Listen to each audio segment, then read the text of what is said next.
online and on your smart TV. Talk Radio TV News. Live at 10, I'm Nadira Tudor. A hammer blow. The travel industry reacts with anger following the return of pre-departure tests.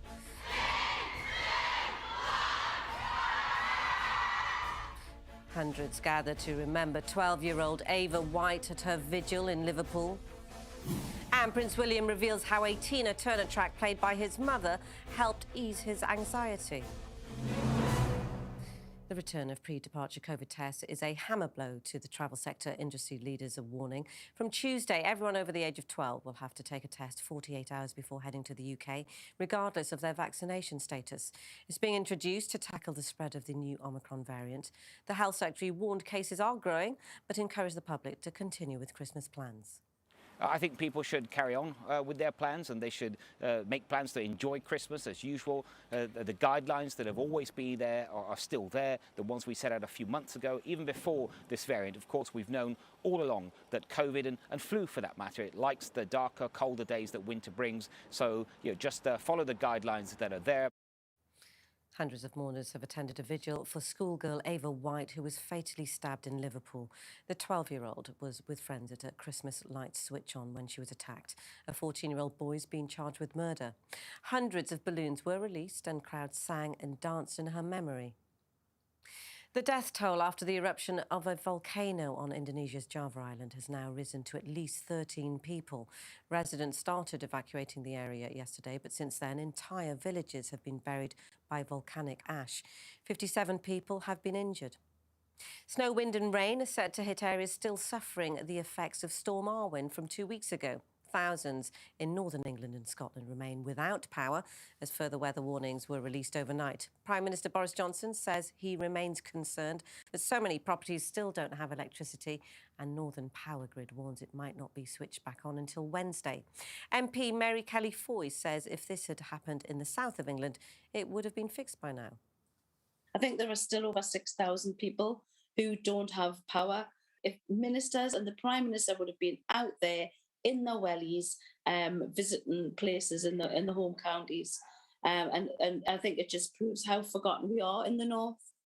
And Prince William has revealed that a classic Tina Turner song brings back fond memories of his mother. The Duke of Cambridge said Princess Diana would play the best on the drive to school to help ease his anxiety. And your weather warnings are in place for the north. However, it should be bright with sunny spells in the west later. Cloudier with the chance of rain elsewhere. Highs of 6 degrees. That's your live news on Talk Radio TV. More in half an hour. Offence Archaeology on Twitter. Quite terrifying. Don't beg Jeff Bezos. Charge him, for God's sake. Have a day off. Use some common sense. People can say whatever they want.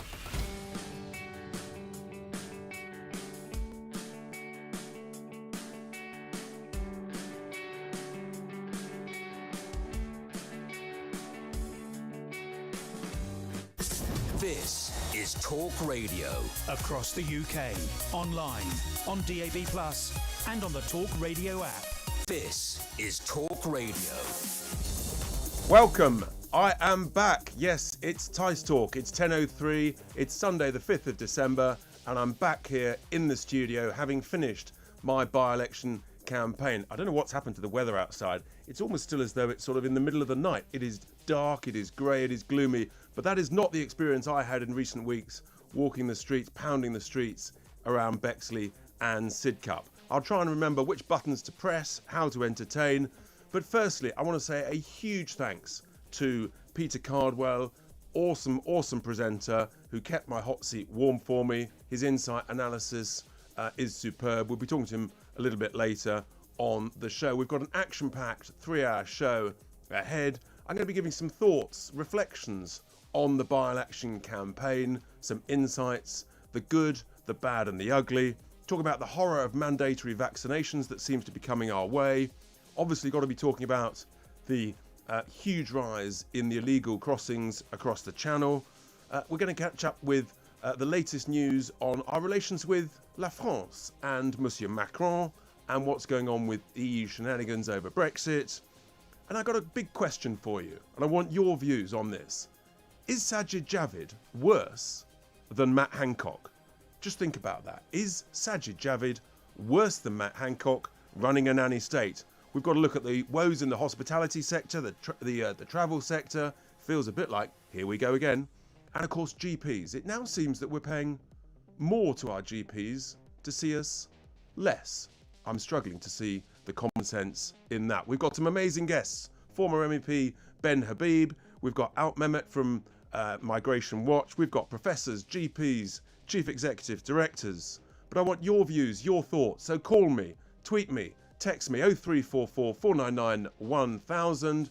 Text us 87222 mentioning the word talk, or tweet us at Talk Radio. And of course, you can watch us live by downloading the app Talk Radio TV, or on YouTube, or on Samsung, Apple TV, and a host of others. There's no excuse not to watch, not to listen. We've got a full-on show. You're listening to Tice Talk on Talk Radio.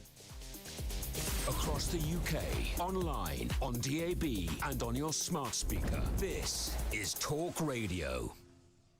So welcome, and it really is great to be back here in the warmth of the studio. Just a week ago, for example, I was pounding the streets of Bexley and Sidcup, and I thought I'd just share some reflections on what it's like actually being involved as a candidate in a by-election campaign. It's a bit different to a general election. There's a lot of focus, and it's just some extraordinary things happen. Now, I love campaigning. It's great fun, chatting to people, learning, listening, and most people, of course, everybody's busy, but most people are very nice, and I had a really warm welcome on the streets of Bexley and Sidcup. But inevitably, the joy of democracy is that not everybody's going to agree with you. And there are a couple of classic moments during the campaign. On Remembrance Sunday, as I was walking towards the War Memorial, a lady looked at me and very politely, very courteously said, "Mr. Tice, may I wish you the very worst of luck to do really badly in the by-election." Thank you very much, I thought. At least she was polite, and that's absolutely fine. As opposed to the other bloke on one street who saw me, and he just exploded into a volcanic tirade of abuse. Language that I learnt language I'd never heard of before. It was worse than being on some football terraces 40 years ago. He really was a grumpy Ramona fighting yesterday's war. Just to wind him up, we went back there about a week later, and we saw him washing his car. I mean, he nearly scratched the car. So outraged was he that we'd returned. You never know what's going to happen. It's extraordinary. As you knock on that door or you ring the bell, what's going to occur as someone opens the door? Just simple things like, are they going to be fully clothed? Are they going to have a towel around their waist? Or are they going to be semi-naked or a dressing gown? And indeed, sure enough, yes, someone appeared completely stark naked. Why would you do that? Just extraordinary. The other thing that struck me this time round, a lot more people working from home, busy on Zoom calls, not able to talk. That's clearly a big change, a big shift. We were really lucky in this campaign with the weather. It remained dry, and that's a massive, massive boost to campaigning. We only lost one afternoon through pouring rain in 5 weeks. That's pretty remarkable, given it was November and the famous British weather. Now, what happens is when you start campaigning in any form of election, for me personally, I get a bit nervous. The first 3 or 4 doors, you sort of wonder, have you still got it in you? Can you do this?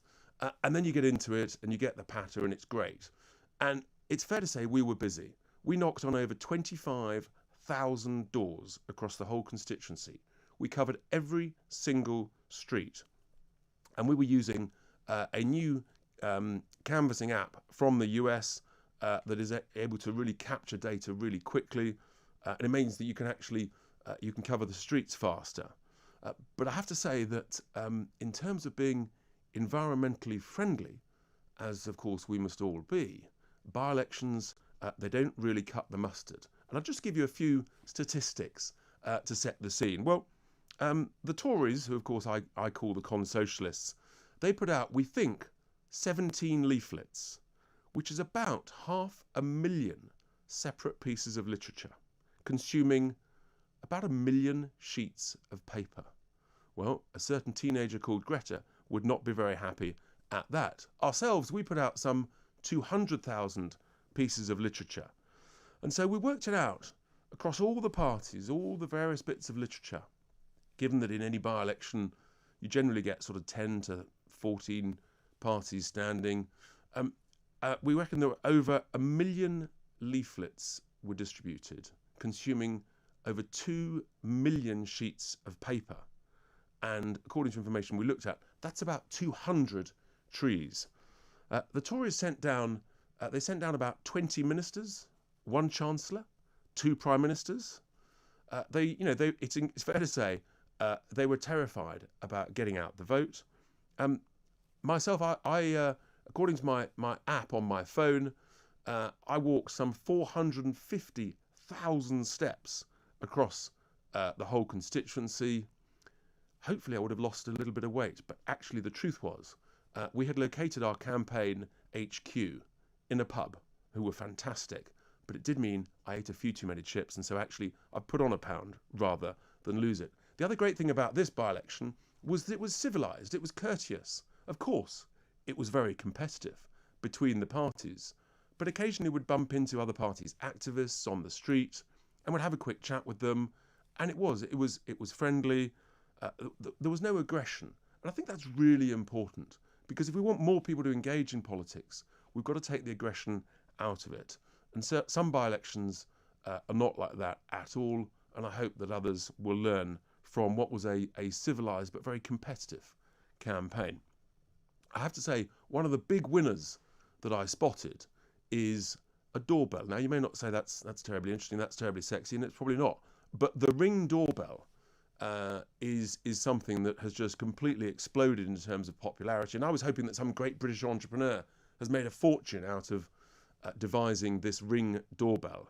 But no, sadly, it appears that it's owned by Jeff Bezos, Amazon, once again.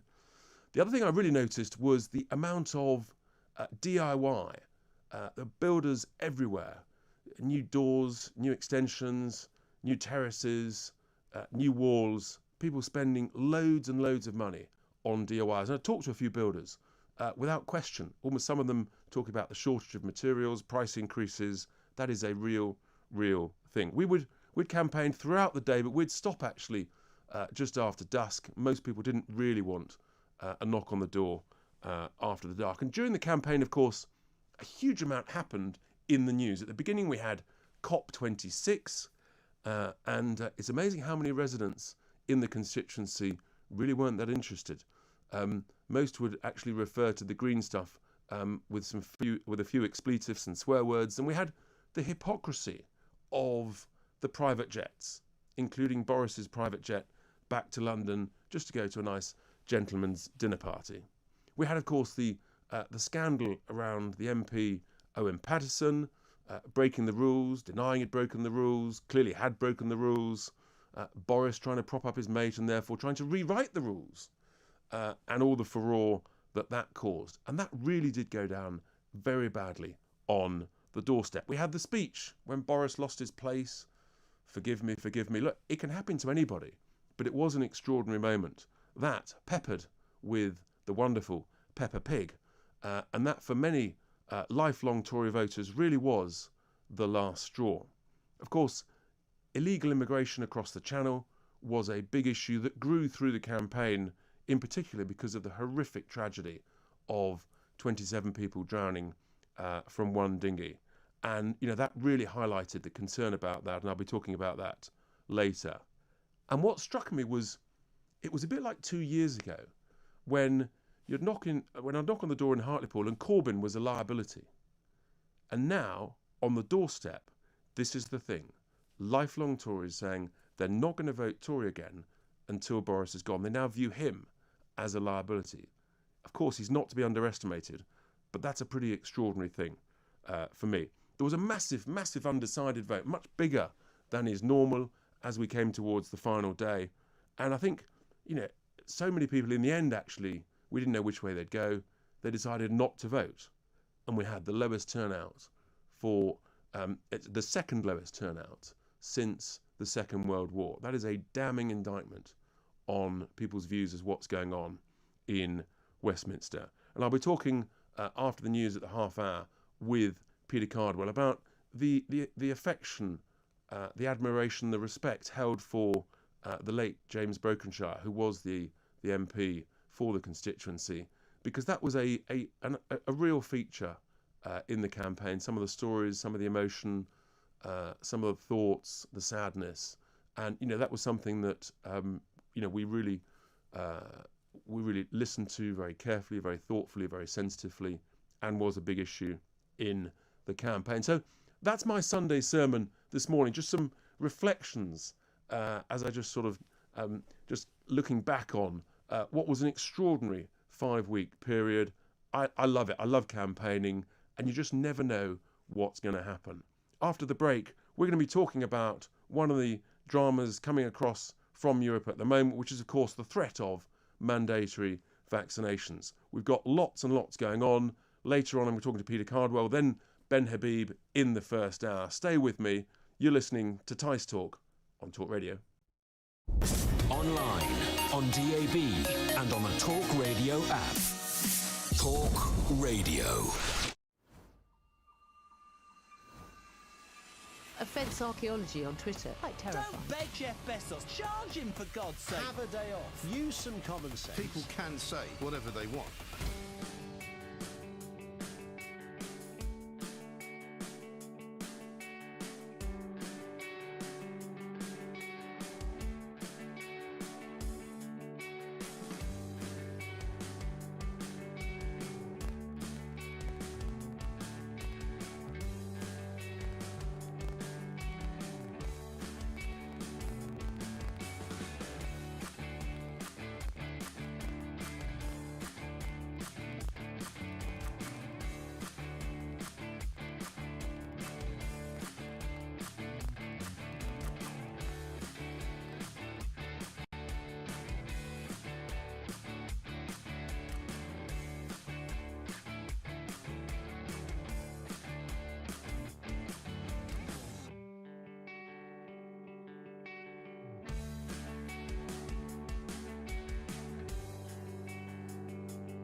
This is Talk Radio. Across the UK, online, on DAB+, and on the Talk Radio app.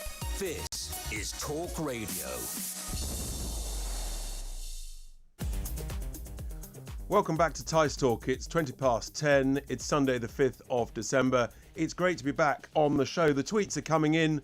Keep them coming and give us a call, 0344 499 1000. In particular, I want your views on whether Sajid Javid is as bad as Matt Hancock in terms of trying to run a nanny state. Jane here says on Twitter, she says, welcome back. Hancock and Javid are as bad as each other. I want your views. What do you think? And there's another tweet here from Keith, which is going to lead us into our next discussion, which is a really good question.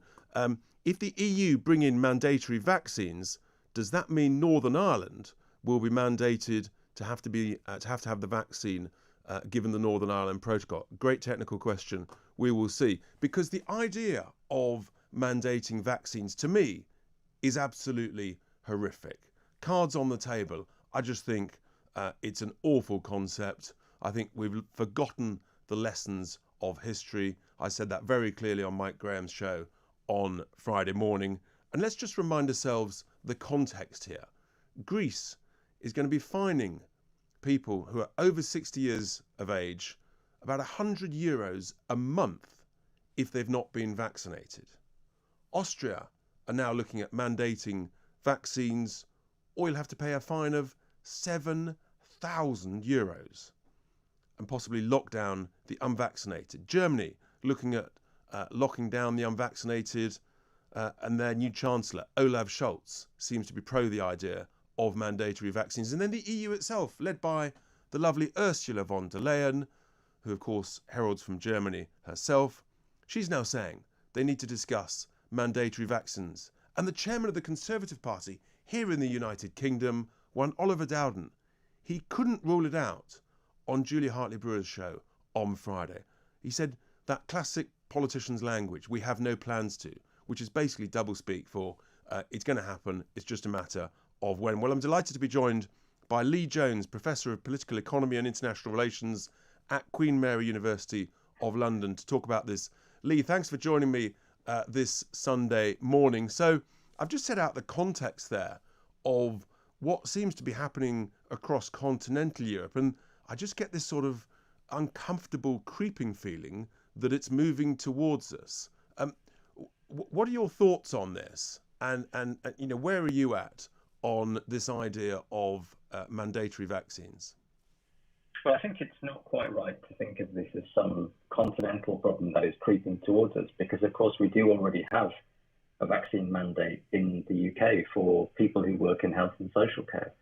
And tens of thousands of people have been threatened with the sack because they've not had the vaccine.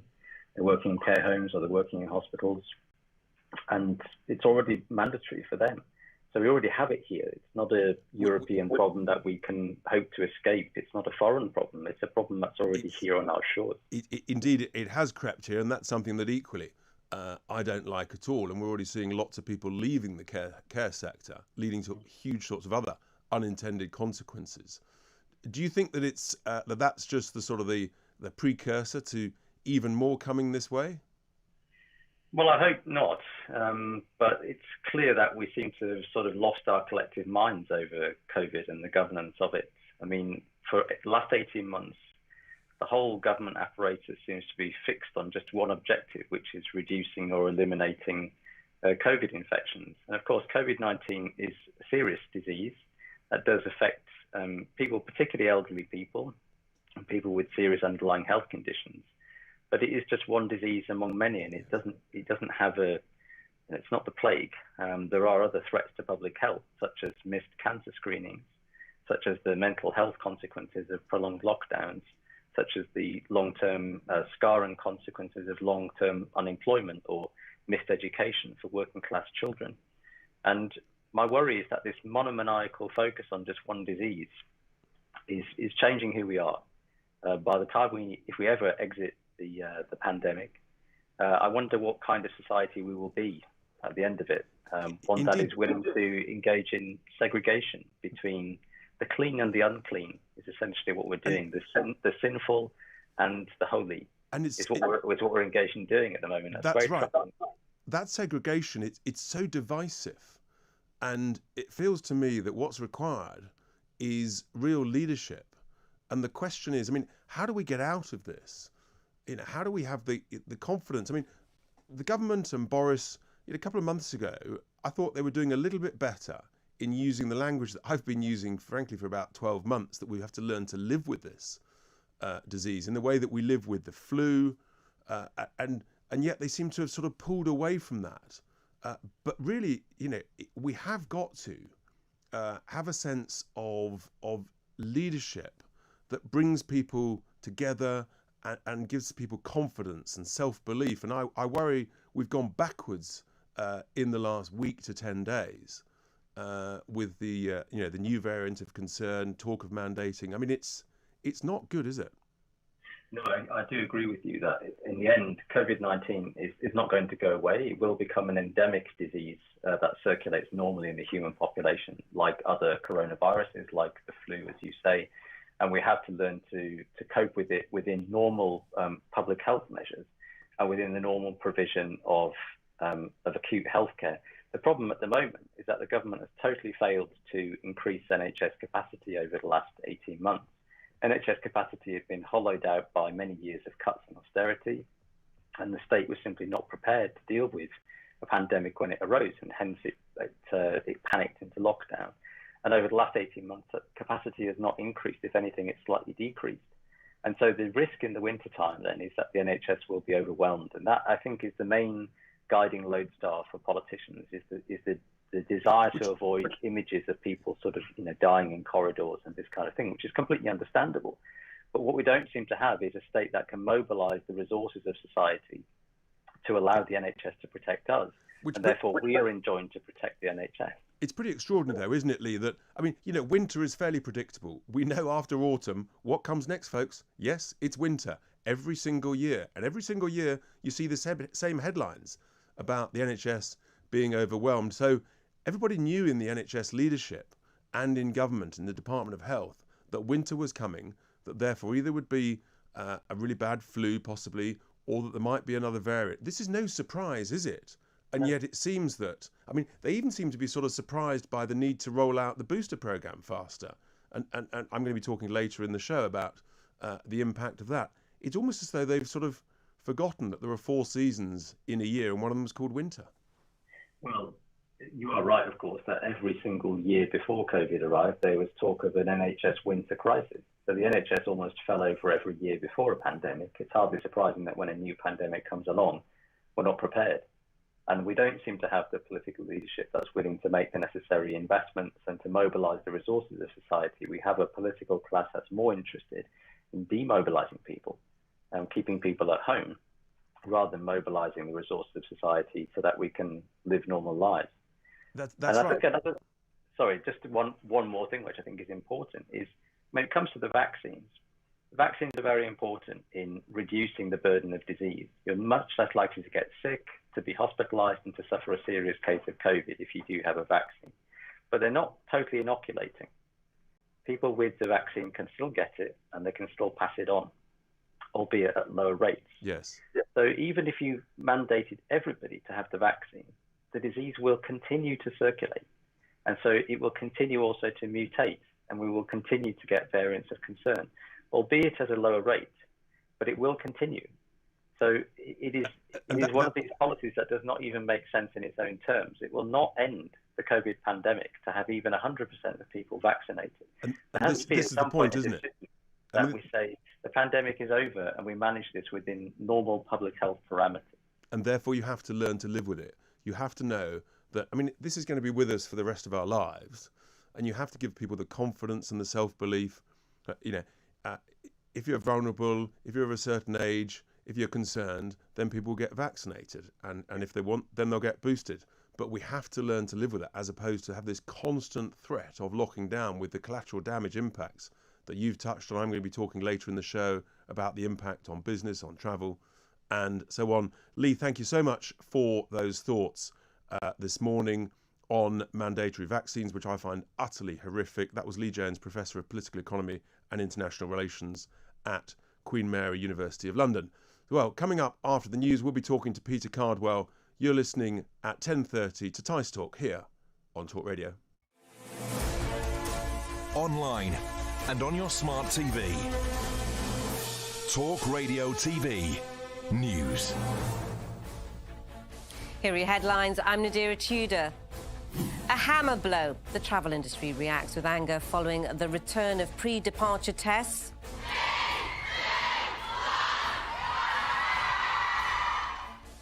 And hundreds gather to remember 12-year-old Ava White at her vigil in Liverpool. The return of pre-departure COVID tests is a hammer blow to the travel sector. Industry leaders are warning.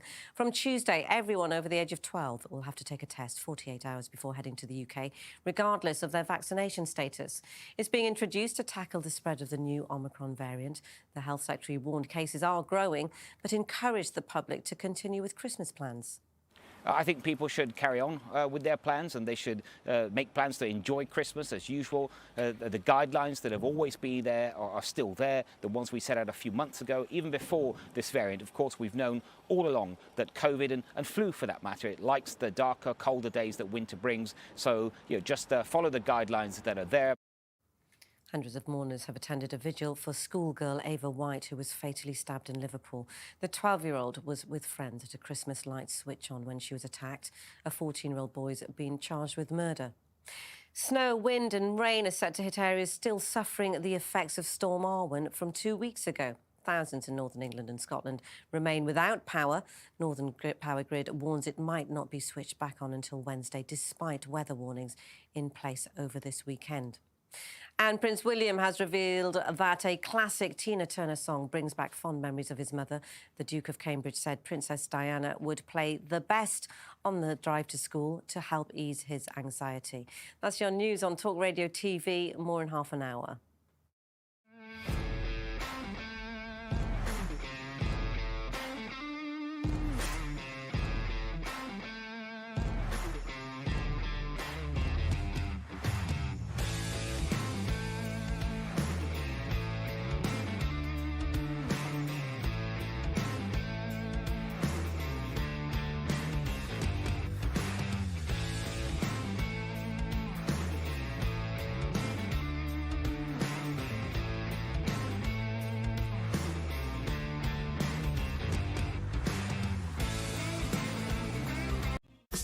This is Talk Radio.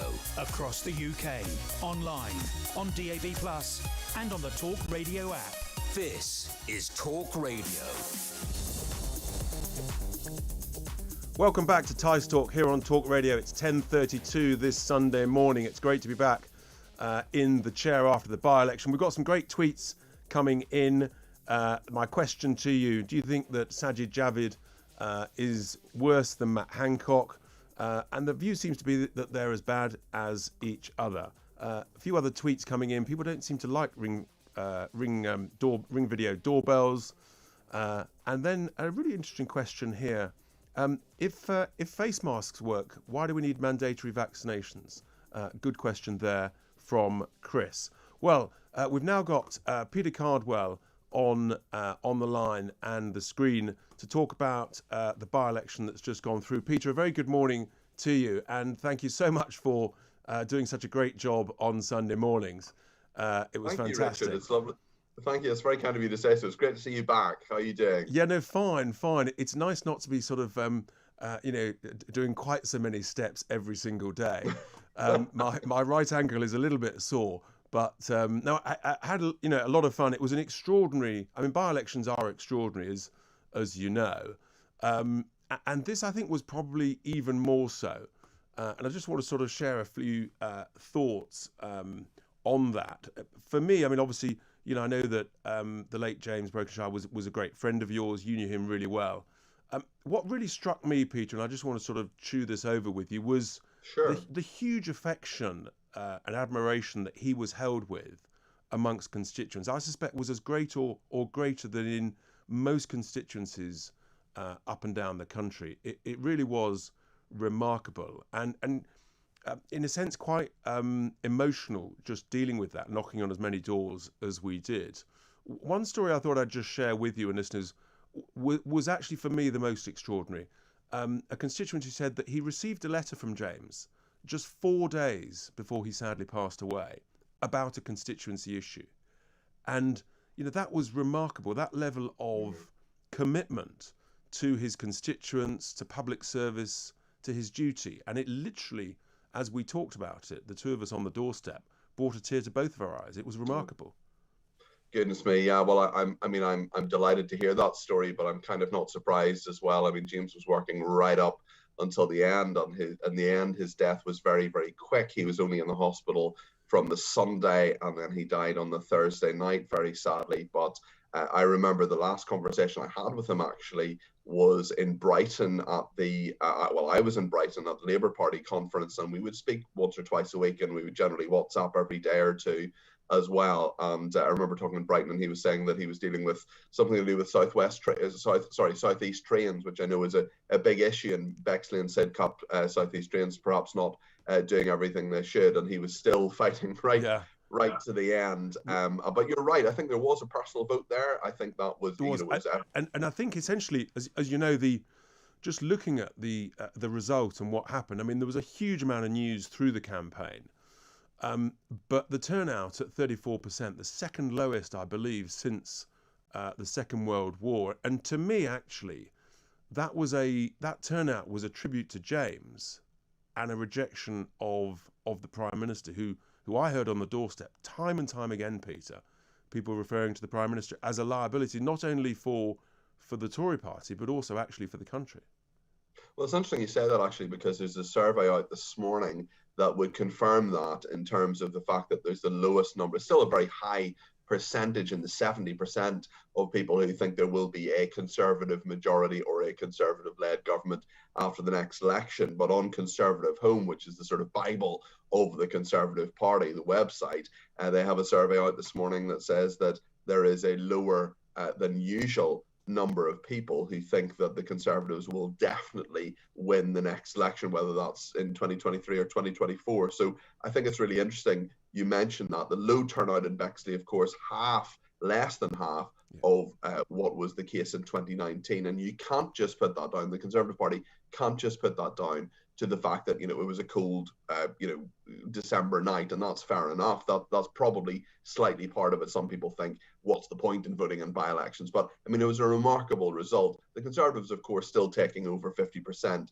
of that vote. But the fact that you came third, I think, speaks volumes, and well done to you, speaks volumes about the fact that, the Liberal Democrats and the Greens just weren't in the fight at all. Labour as well. Sadiq Khan, the Mayor of London, was nowhere to be seen. As far as I know, he did not step foot in Old Bexley and Sidcup during the by-election campaign. And similarly, Sir Keir Starmer, and in fact, Sir Keir Starmer was not on the leaflets of the Labour candidate. So if he ever comes out, or his people ever come out and say, well, this is a result, we came a strong-ish second, and, Ellie Reeves, for example, the Shadow Solicitor General, who was involved in a lot of the planning and execution of the Labour campaign, saying, well, this is a great vote for Labour. Well, it may be a good vote for Labour. They talked about a 10.2% swing. But the fact is, it's not a personal vote for Keir Starmer, because he wasn't on the leaflets and he wasn't in the constituency during the campaign, which is incredible. I just find it an extraordinary lack of leadership not to appear once. Angela Rayner rocked up for a couple of hours. But as you say, for neither Sadiq Khan or for Keir Starmer, just to have the motivation, the enthusiasm, to help the local candidate. Because, standing in a by-election, you're putting your head above the parapet. It's a lot of hard work. It's not easy. It's not easy. And, all credit to the Labour candidate, but it must have been really depressing not to get that, that vote of thanks and support. And actually, I think the Labour vote was reduced accordingly. I mean, and it's interesting, yes, it was cold, but actually, Peter, it was a bright, sunny day. But what we saw was that from the very word go, turnout was utterly woeful. And even in the busy hours, it just never picked up. We thought it might end up at 41%, but down at that level. And the postal vote, of course, was therefore magnified. Many people have filled in a postal vote 2 weeks before. Yeah. And indeed, some people actually almost regretted filling in their postal vote, Peter, because news was changing so quickly that their views on what was going on. Yeah, and it's interesting because from the start of that campaign from Old Bexley and Sidcup to the final day, as you correctly say, there was probably one of the most tumultuous periods of Boris Johnson's premiership, you had so many different aspects, the sleaze scandal, so many bits about COVID as well, and the fact that he was having, a really rough time. He lost his place, of course, in his speech, talked about Peppa Pig World and was widely mocked for that. And I think that sort of 3 or 4 week period is probably the roughest sustained period anyway of Boris Johnson's leadership as Prime Minister. I think that's right. And, some of the things that came up on the doors, we talked a lot about saving our boilers and energy policies. And, there's no question, no one wants to get rid of their boilers. Everybody's really concerned about energy prices. That is huge.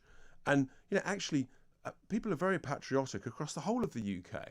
And the truth is, I think people want to buy British energy, buy British gas. And we talked about that on the doors. People don't want to buy gas from Putin or electricity from Macron. And I think these are some of the big issues that are going to really be huge talking points in the year ahead. I think you're right.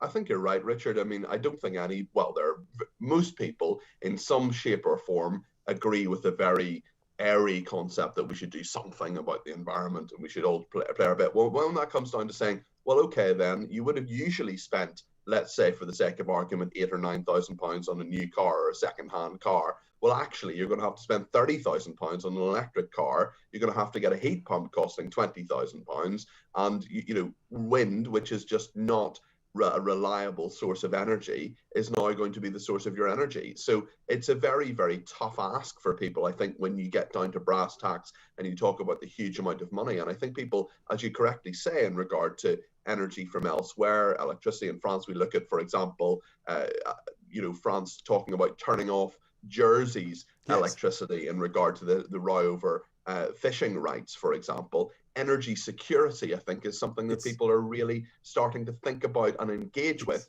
a lot more, and sort of think, well, hold on a second. Yes, maybe I want to save the planet, but at the same time, I want to save a few quid as well. And I actually don't have 50,000 quid to buy a new car and to buy a heat pump for my house, which may or may not be entirely reliable. The car may or may not get me the whole way to my granny who lives in Durham. That's the point. It really is very much on people's minds. People really understand the concern. They understand the issue of energy security and the prices that people are being asked to pay. And I think this is going to grow over the next 12 months in people's concerns. Peter, thank you so much for those thoughts. We'll be talking soon, no doubt, as we continue to look forward at the challenges facing this government. Coming up after the break, I'm going to be talking to former MEP Ben Habib, Chief Executive of First Property Group, about relations with France, with President Macron and with the European Union. Don't go away. And we've got some great tweets coming in. There's definitely no question that people feel that Sajid Javid is as bad as Matt Hancock with regards to sort of running a nanny state. And it's also true, looking at these tweets, people do not like the idea of mandatory vaccines. Stay with me on Tice Talk here on Talk Radio. Online, on DAB, and on the Talk Radio app. Talk Radio. Offence archaeology on Twitter. Quite terrifying. Don't beg Jeff Bezos. Charge him, for God's sake. Have a day off. Use some common sense. People can say whatever they want.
This is Talk Radio. Across the UK, online, on DAB+, and on the Talk Radio app. This is Talk Radio. Welcome back to Tice Talk. It's 10:48, and of course, the joy of democracy and debate is not everyone agrees. Paul in Aberdeen, he tweets, Richard, the voter who disagrees with COVID policy has nowhere to turn. Reform aren't making useful progress, or you would have come second in the by-election. He says, I fear conservatism is being crushed in the West by both COVID and wokeness. Well, there we are. That's Paul's view from Aberdeen. I'm delighted now we're going to be talking about relations with France, with Monsieur Macron, and with the EU, given everything that's going on with mandatory vaccines, with the illegal immigration. And Ben Habib, former MEP, colleague of mine, Chief Executive of First Property Group, is going to be looking at this because Ben has done a huge amount of work on the Northern Ireland Protocol. And Ben, a very good morning to you. Great to have you with us this Sunday morning. So, whilst I've been away, there's been just an ever-growing sort of amount of things going on, sort of disrelations, I would say, rather than improving relations between our Prime Minister and the President of France regarding how to deal with the crisis across the Channel. What's your take on the current state of French-UK relations in the run-up to the French presidential election? Yeah, I mean, a lot of people say this is all posturing for the presidential election, that Macron is doing all of this to garner votes from the centre-right and right of, French politics. But actually, if you look back at Macron's track record, he's been anti-British from the minute we voted to leave the European Union. It was France that was posturing, refusing to give Theresa May, not that I want to mention her too much, but refusing to give Theresa May extra time for negotiations. It was France that wanted to push the United Kingdom out without a deal. It was France that wanted to punish the UK through the deal that we eventually got. And now it's France being belligerent over fishing rights. There have been 1,700 licenses issued to fish in our waters. 40% of them have gone to the French. So they really haven't got grounds to complain on, but complain they do. And then they don't man their borders. We've paid them £200 million over the last couple of years to do what they actually should do for free, which is man their own borders, prevent this illegal emigration from France across the Channel. And they don't do it. So, sorry, go. Well, essentially, if this continues up to the presidential elections, we've got months and months of this. We have, and it's not going away because, and the reason it's not going to go away is because the Prime Minister, our Prime Minister, hasn't got the courage to act unilaterally. The thing about Brexit was to take back control. But if you look at our Prime Minister, he's paralysed whenever he has an opportunity to actually exercise unilateral British sovereign action. He gets paralysed. He should be robust on illegal immigration across the Channel. He should be robust on French fishing boats coming into Jersey and causing trouble. Robust when they threaten to cut off our electricity supply. But you don't. You see a wavering Prime Minister. And when it comes to the Northern Ireland Protocol, something that actually fundamentally undermines his Brexit promise, which, just to remind listeners, was that the country would leave the European Union as one united kingdom. That's and right. We haven't even done that. And you've done so much work on the Northern Ireland Protocol. What's the latest state of negotiations? Because, we had this sort of seemingly this press release from the EU, must be 5-6 weeks ago now, from Maros Sefcovic, and people thought, perhaps naively, that they were going to, try and sort of make progress. I said then that Lord Frost had to set a deadline in mid to late November, after which that we would serve Article 16, invoke Article 16 to end the protocol. They haven't done that. What's your understanding of the state of negotiations and where it's likely to head from here? Well, here's another really good example, Richard, and you and I have seen it before, of the Prime Minister refusing to take proper action to protect the United Kingdom. Northern Ireland is suffering. Trade is shifting away from Great Britain towards Ireland. That is a core reason, and a legitimate core reason to invoke Article 16. At the G7 meeting in June, the Prime Minister said he wouldn't hesitate to invoke Article 16. Here we are in December, and all he has done is hesitate. Yeah. And I get a sense of real deja vu. You know, you and I have seen this last year, all through last year. The Prime Minister was saying, if by 30th June we haven't got a deal with the EU, we're going to leave on WTO terms. 30th June came around, nothing happened. 15th of September was his next deadline. That came around, nothing happened. And we're seeing it with Article 16. Lord Frost is too timid. I'm going to call him Lord Timid from now on, because even though his rhetoric last year was quite strong, all he's done for the last couple of months is print basically the same report on his negotiations with the EU, which I can summarize for you. It always says there's a massive gap between our negotiating positions. Well, you know, if there's a massive gap, invoke Article 16. I mean, many would say that he's the best we've got. He's the best negotiator through this whole sort of 5-year process. If you don't think he's up to it, then I'm a bit concerned that there's not much hope. But in a sense, sometimes you've actually got to have the courage to stand up and say, enough's enough, we're done. And it feels to me, we know Theresa May never did that throughout the whole negotiating process, and we know where that ended, in tears, and she lost her job as a result of it. And in a sense, the EU, I wonder if they actually don't think that Boris and Lord Frost are prepared to invoke Article 16, and therefore, in a sense, the negotiations may be going backwards. Oh, you're absolutely right, Richard. They don't take us seriously. They've seen us posture before and then failed to fulfill the ultimatums we set. We set ultimatum after ultimatum with Theresa May. We did it again with Boris Johnson. We missed all our own deadlines, and we're doing it again. Here's a question, Ben, that I'm not sure you may have heard earlier. Someone tweeted in Northern Ireland, if the EU brings in mandatory vaccines, would that or would that not have to apply in Northern Ireland? Very technical question, very interesting question. You may very or not interesting know, question. You know, that in a sense highlights this point, Ben, doesn't it? About the question of where's the control, who's pulling the levers? Yeah, absolutely. Where's our sovereignty? You know, if we then have to follow the EU into mandatory vaccination because Northern Ireland's caught by some of the 800 provisions to which it is signed up with the EU, you know, that's clearly not sovereign. Extraordinary. Ben, thank you so much for sharing those thoughts. I suspect we're going to be talking again because this is just going to run and run.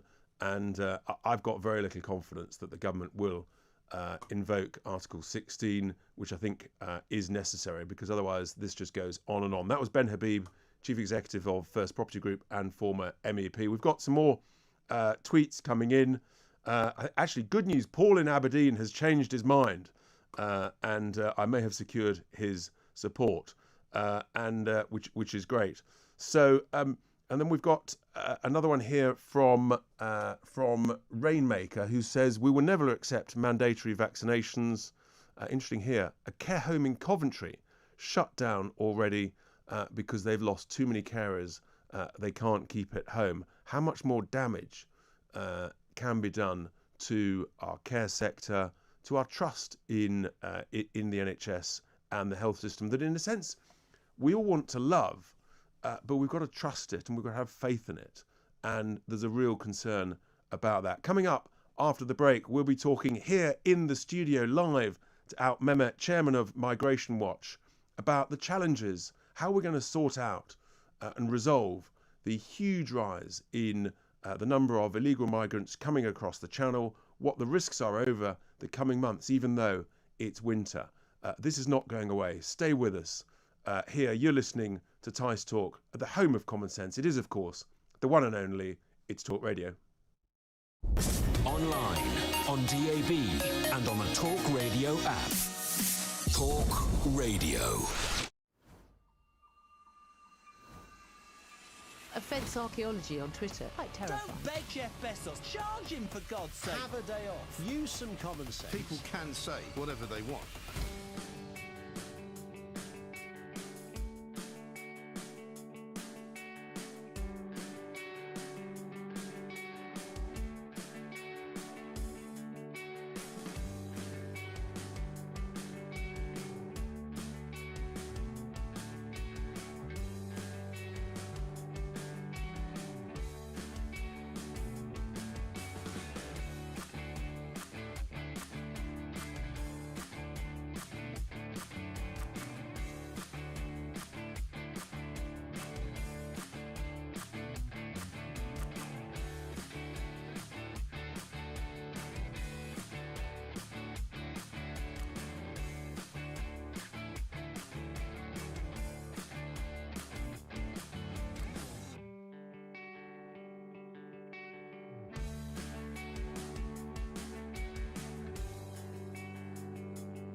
online and on your smart TV.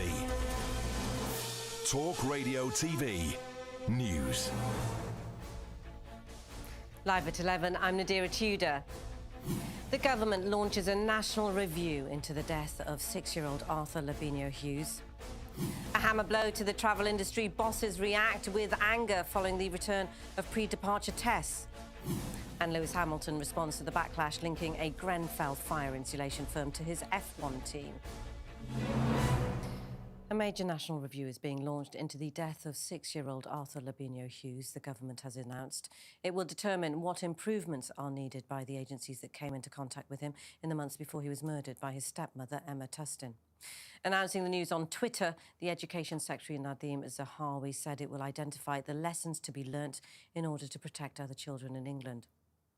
The return of pre-departure COVID tests is a hammer blow to the travel sector. Industry leaders are warning from Tuesday, everyone over the age of 12 will have to take a test 48 hours before heading to the UK, regardless of their vaccination status.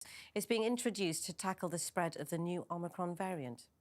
I think people should carry on with their plans, and they should make plans to enjoy Christmas as usual. The guidelines that have always been there are still there, the ones we set out a few months ago, even before this variant. Of course, we've known all along that COVID and flu, for that matter, it likes the darker, colder days that winter brings. So, just follow the guidelines that are there.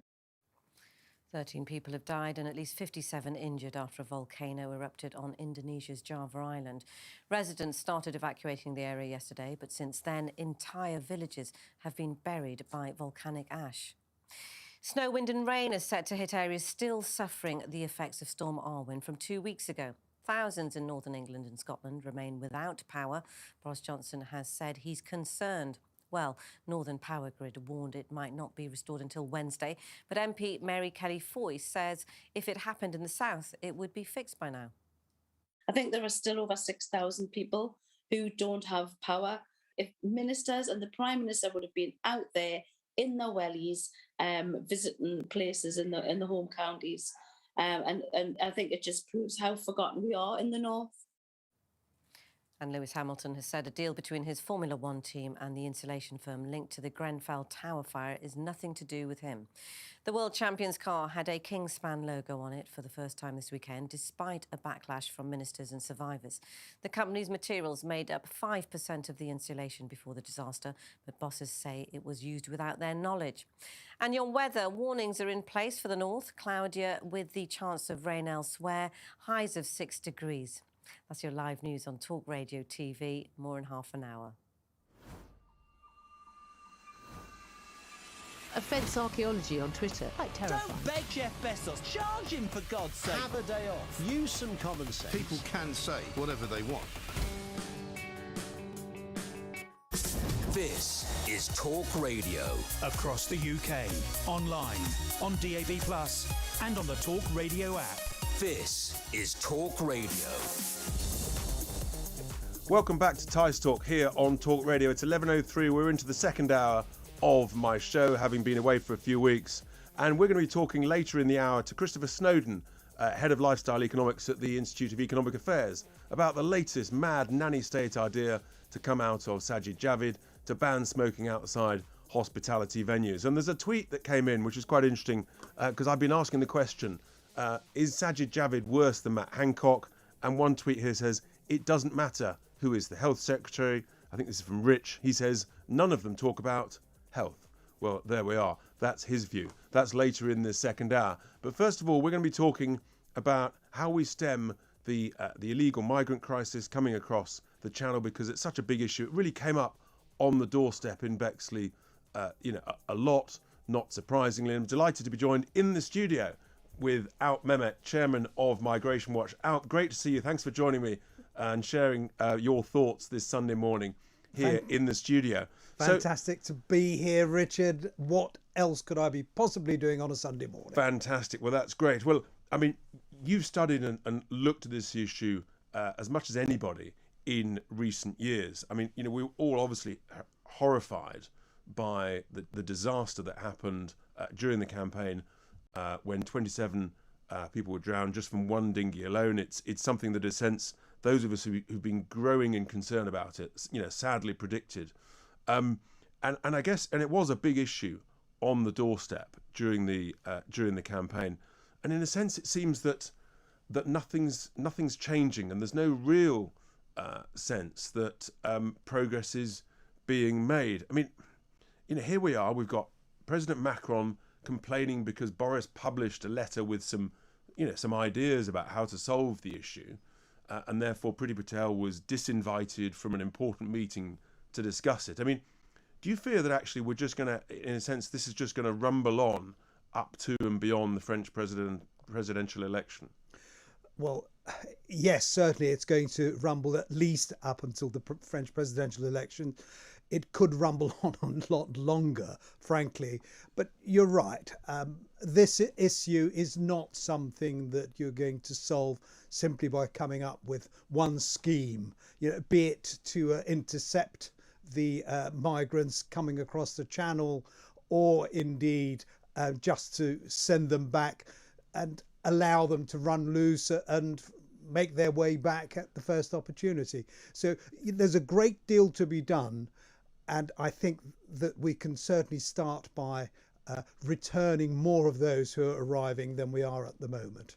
Well, essentially, we're not returning anybody, it seems to me. I think the number this year is five out of some 25,000. But the reality is that the hideous, vile people smugglers, I mean, they are making millions of pounds or euros every single day, because this is big business, and they will stop at almost nothing.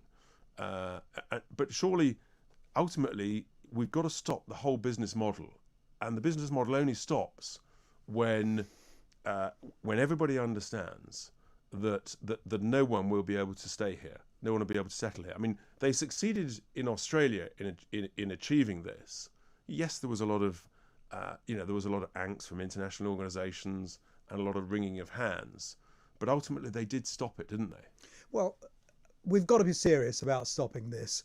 27 lives. There were 39 a couple of years ago in the back of a lorry. They too came across the channel. There are others that we don't know about. So this is going to increase, frankly, unless we stop the boats. And there's various things that we could be doing. Some will happen once the legislation that is now going through Parliament is on the statute book and it's implemented, and that's the important thing, implementing the thing. So let's look at that. So the Nationality and Borders Bill that Priti Patel and the Prime Minister and lots of Tory MPs, I mean, they talk, as that's going to instantly overnight solve it.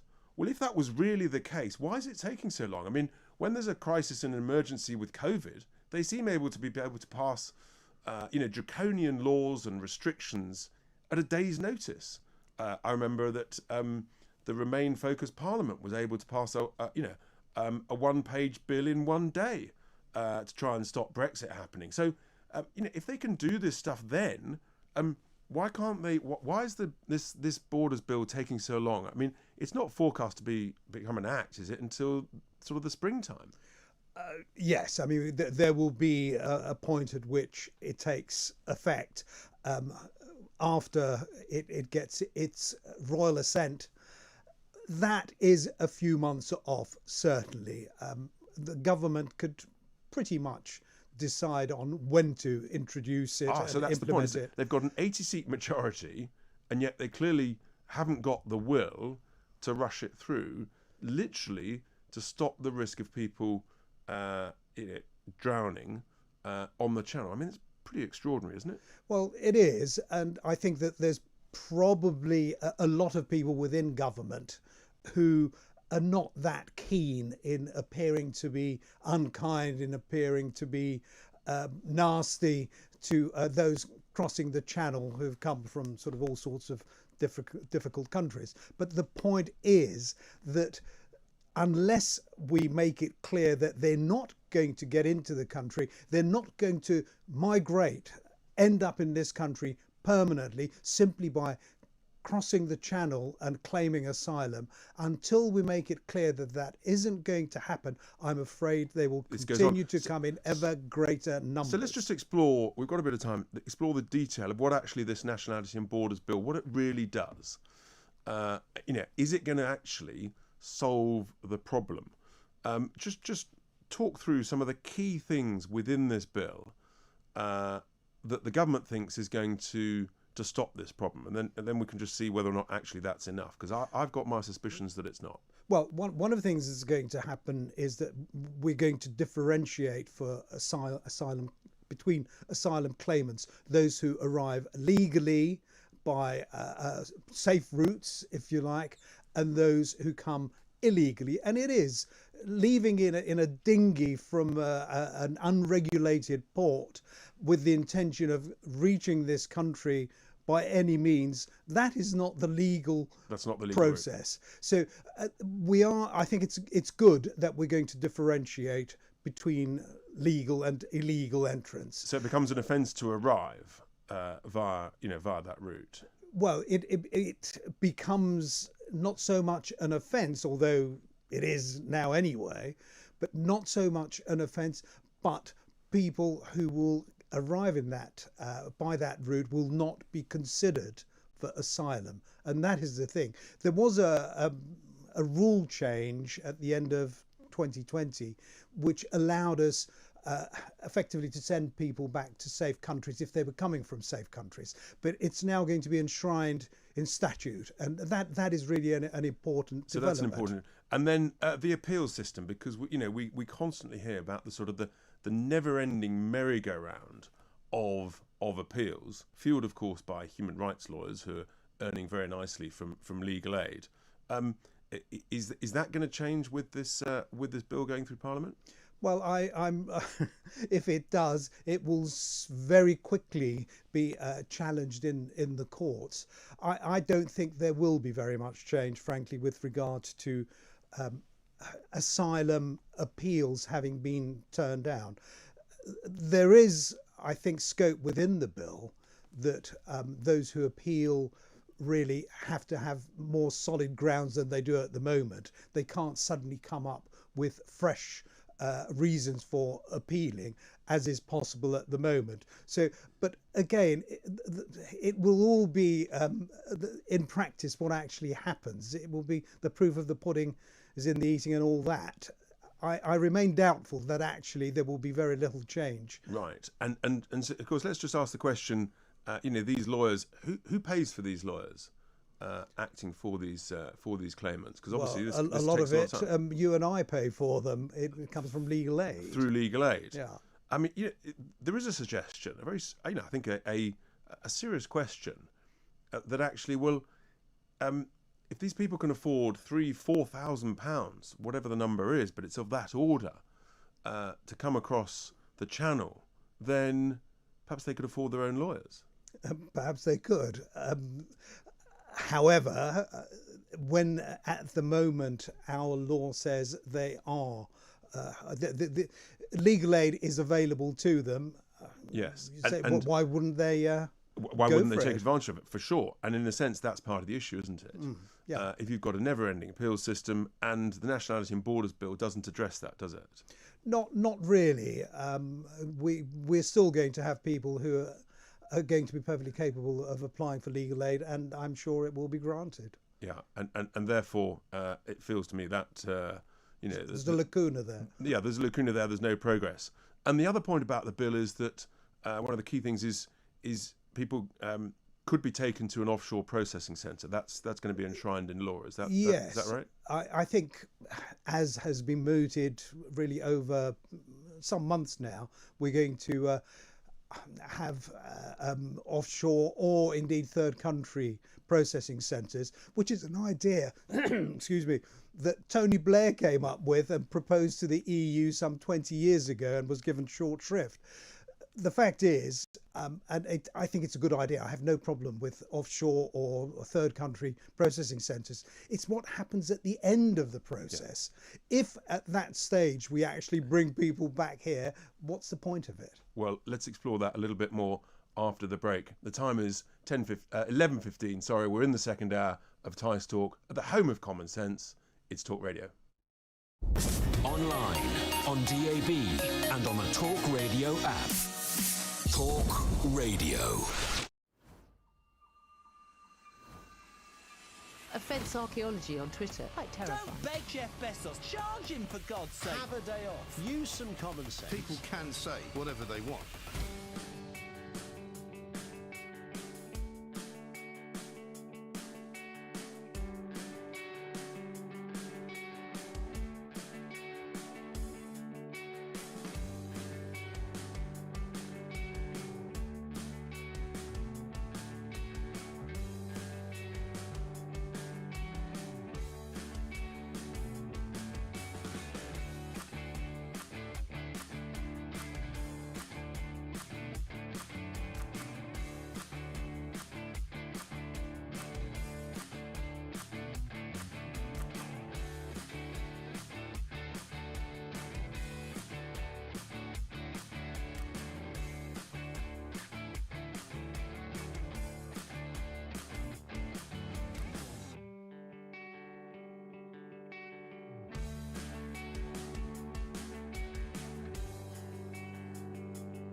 This is Talk Radio.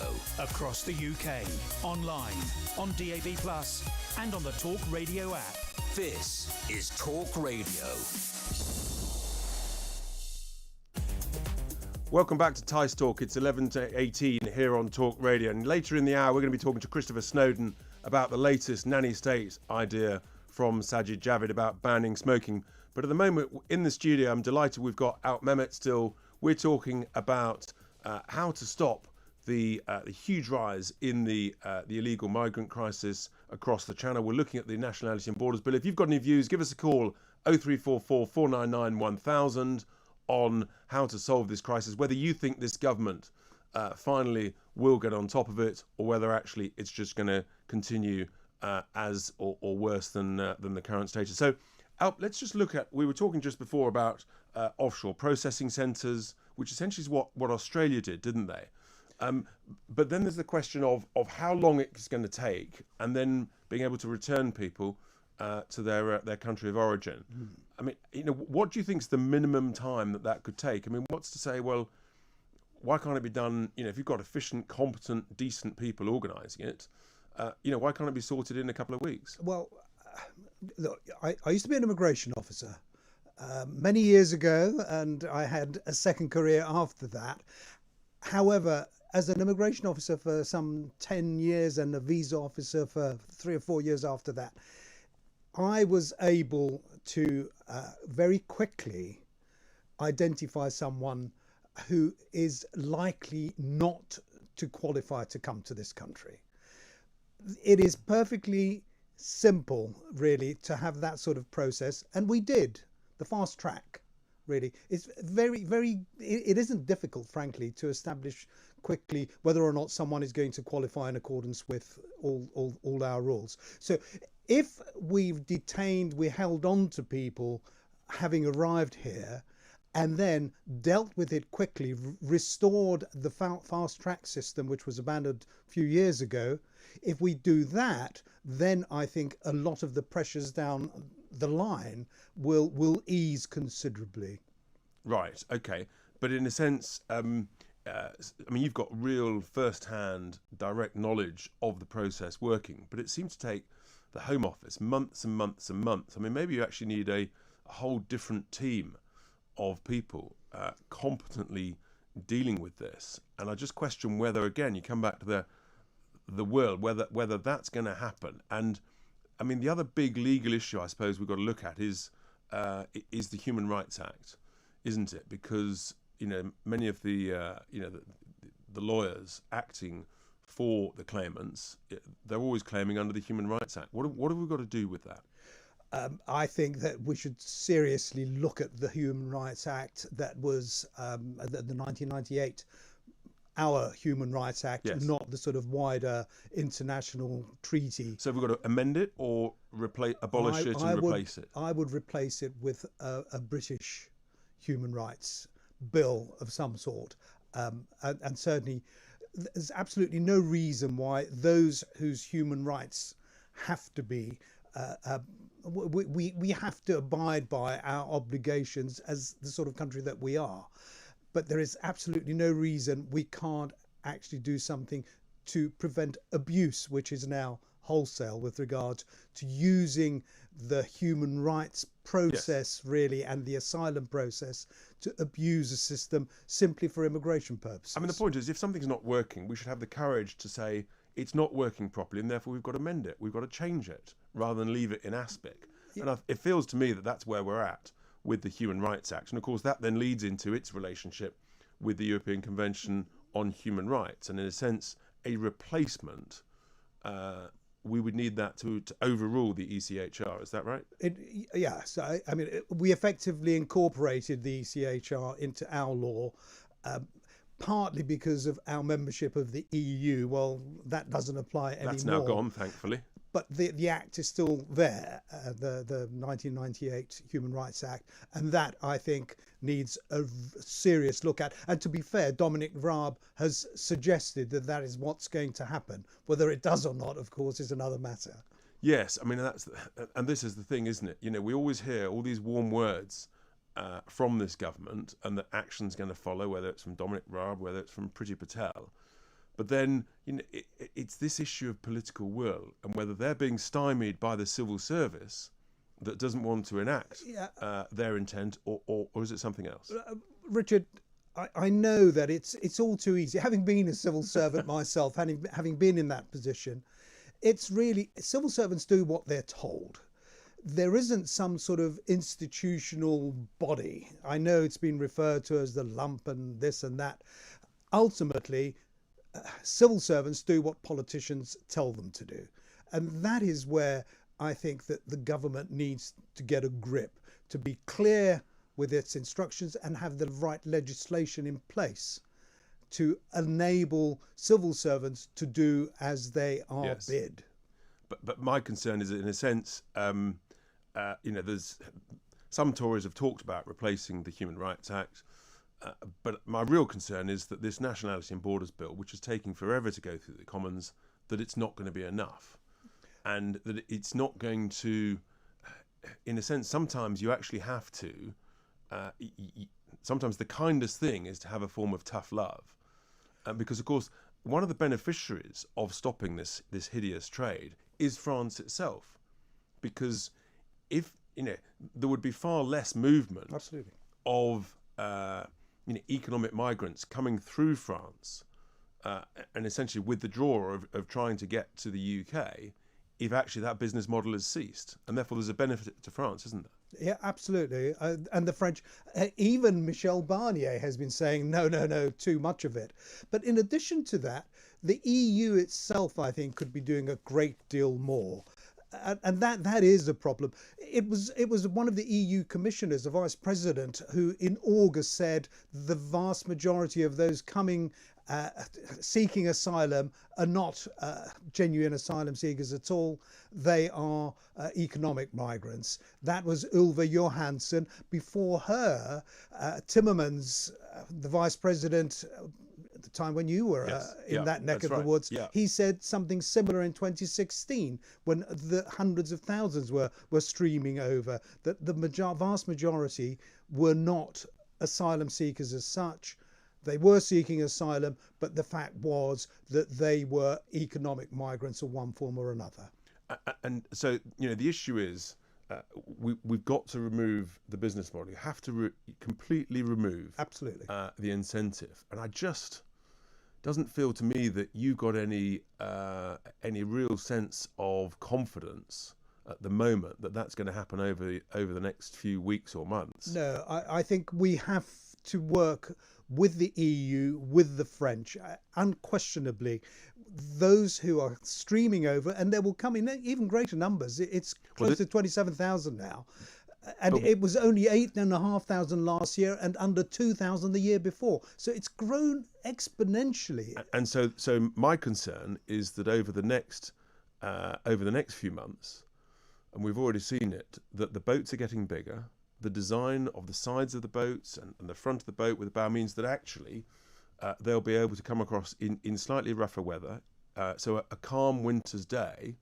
And in a sense, I think the record is about 11 or 1,200 in one day. For all we know, by the presidential elections next late spring, we could be looking at 14, 15, 1,600 a day.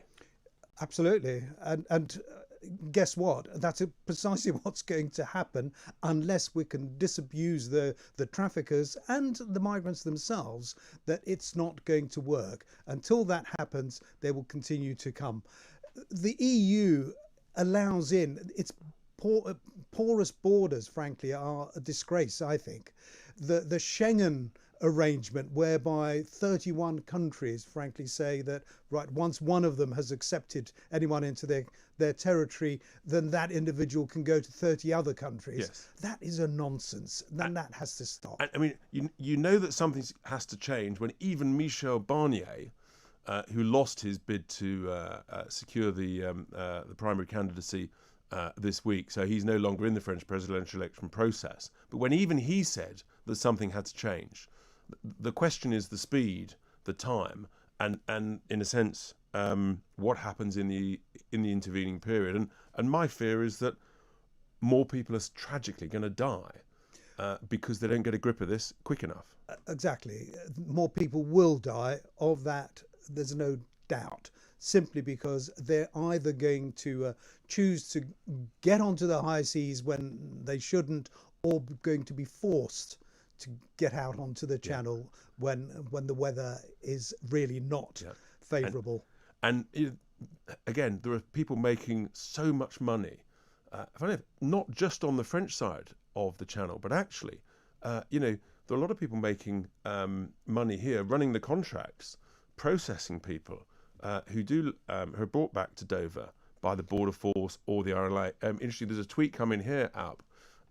Perhaps we need to discuss the size of the government contracts connected with those crossings with some of the big, outsourcing companies, the Sercos of this world. Yeah, absolutely. Yeah, there are people making a great deal of money out of it. Yeah. However, that aside, the traffickers themselves, very often all these journeys start back at the country of origin. That's right. There's a massive supply chain.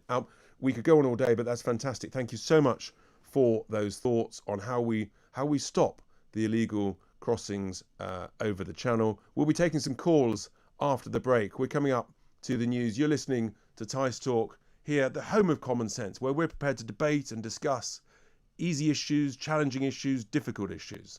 Give us a call, 0344 499 1000. It's Tice Talk. It's time for the news on Talk Radio.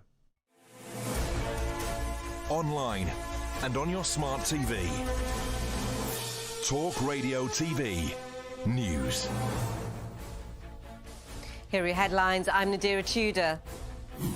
The government launches a national review into the death of 6-year-old Arthur Labinio Hughes. And Lewis Hamilton responds to the backlash linking a Grenfell fire insulation firm to his F1 team. A major national review is being launched into the death of 6-year-old Arthur Labinio Hughes, the government has announced. It will determine what improvements are needed by the agencies that came into contact with him in the months before he was murdered by his stepmother, Emma Tustin. Announcing the news on Twitter, the Education Secretary Nadeem Zahawi said it will identify the lessons to be learnt in order to protect other children in England.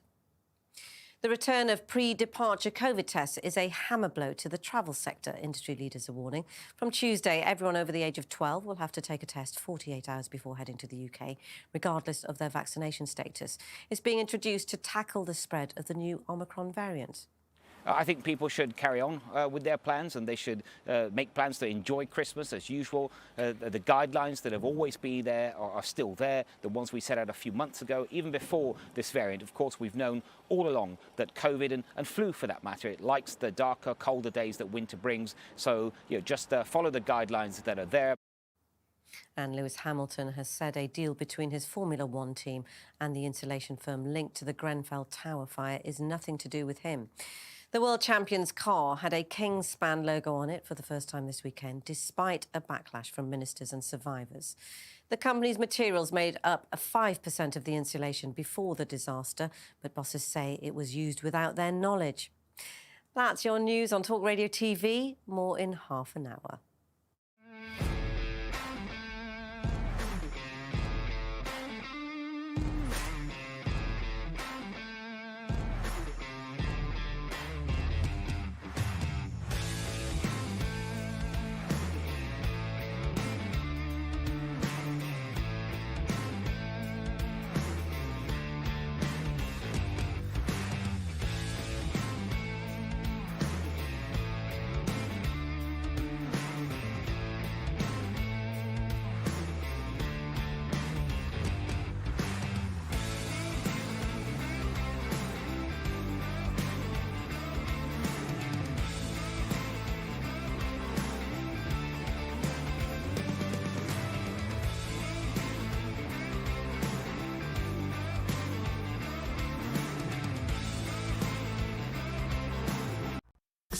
This is Talk Radio. Across the UK, online, on DAB+, and on the Talk Radio app. This is Talk Radio.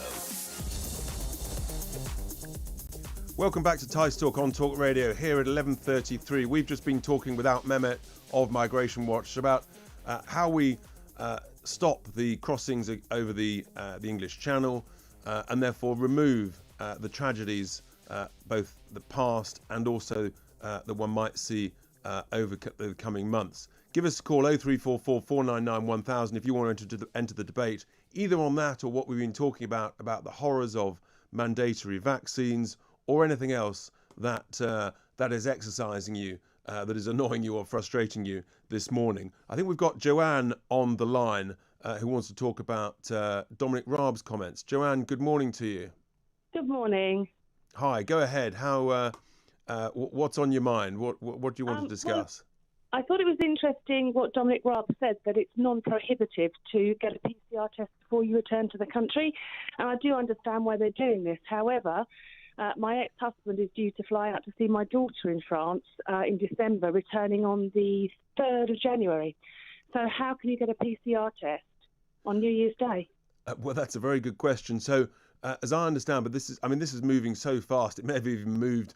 It's moving very fast. This morning. I've just been out to France and it changed whilst I was out there. That's right. So literally a couple of days ago, Grant Shapps, the Transport Secretary, Joanne, he said that that wouldn't happen. There wouldn't be a need to take a PCR test before departure back to the UK.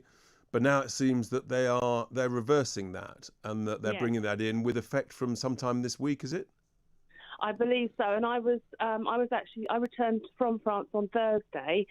Before I went, I checked the government website, which said you needed to take a lateral flow test when you came back on day 2, which I ordered. Then it changed whilst I was in France to a PCR test. So I had to then order yet another test to take on day 2. And I think it's now Tuesday that this is changing. So let me ask you this, Joanne. Would that have put you off if you had known that and you were coming back after Tuesday? Would that have?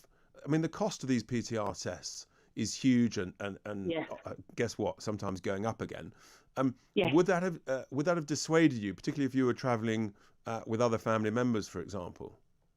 It wouldn't, because I'm going to see my daughter, and that's more important than anything. Yes. But it's not as... My daughter booked me a PCR test when I went in July. But if your French isn't great, it's not particularly easy, I don't think, to organise it yourself. It certainly wouldn't stop me going. But, as I say, a lot of people will be going to see loved ones over the festive period, which contains bank holidays, where it's physically impossible to do what the government is asking. That's right. So you've got, not only have you got the cost of an additional PCR test, but then you've also got the cost in terms of time, potentially lost work when you come back, now that the government's saying that you've got to self-isolate until you've got the result back from a PCR test back here in the UK. And, I mean, the impact on, so many people in the travel industry is just massive. I mean, it really does. We're talking later to Kate Nichols from the hospitality sector, and yet another industry that was literally trying to get back on its feet, just beginning to sort of dust itself down, stand up again, and all of a sudden wallop into the solar plexus.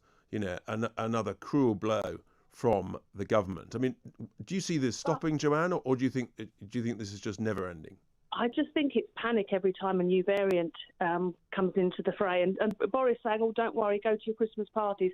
It doesn't matter. The seed of doubt has already been sown for people, that they think they might be cancelled, or they're wary about going, or the constant fear. So have you yourself, or have you got friends that are cancelling arrangements, postponing arrangements in the run up to Christmas and beyond because of this?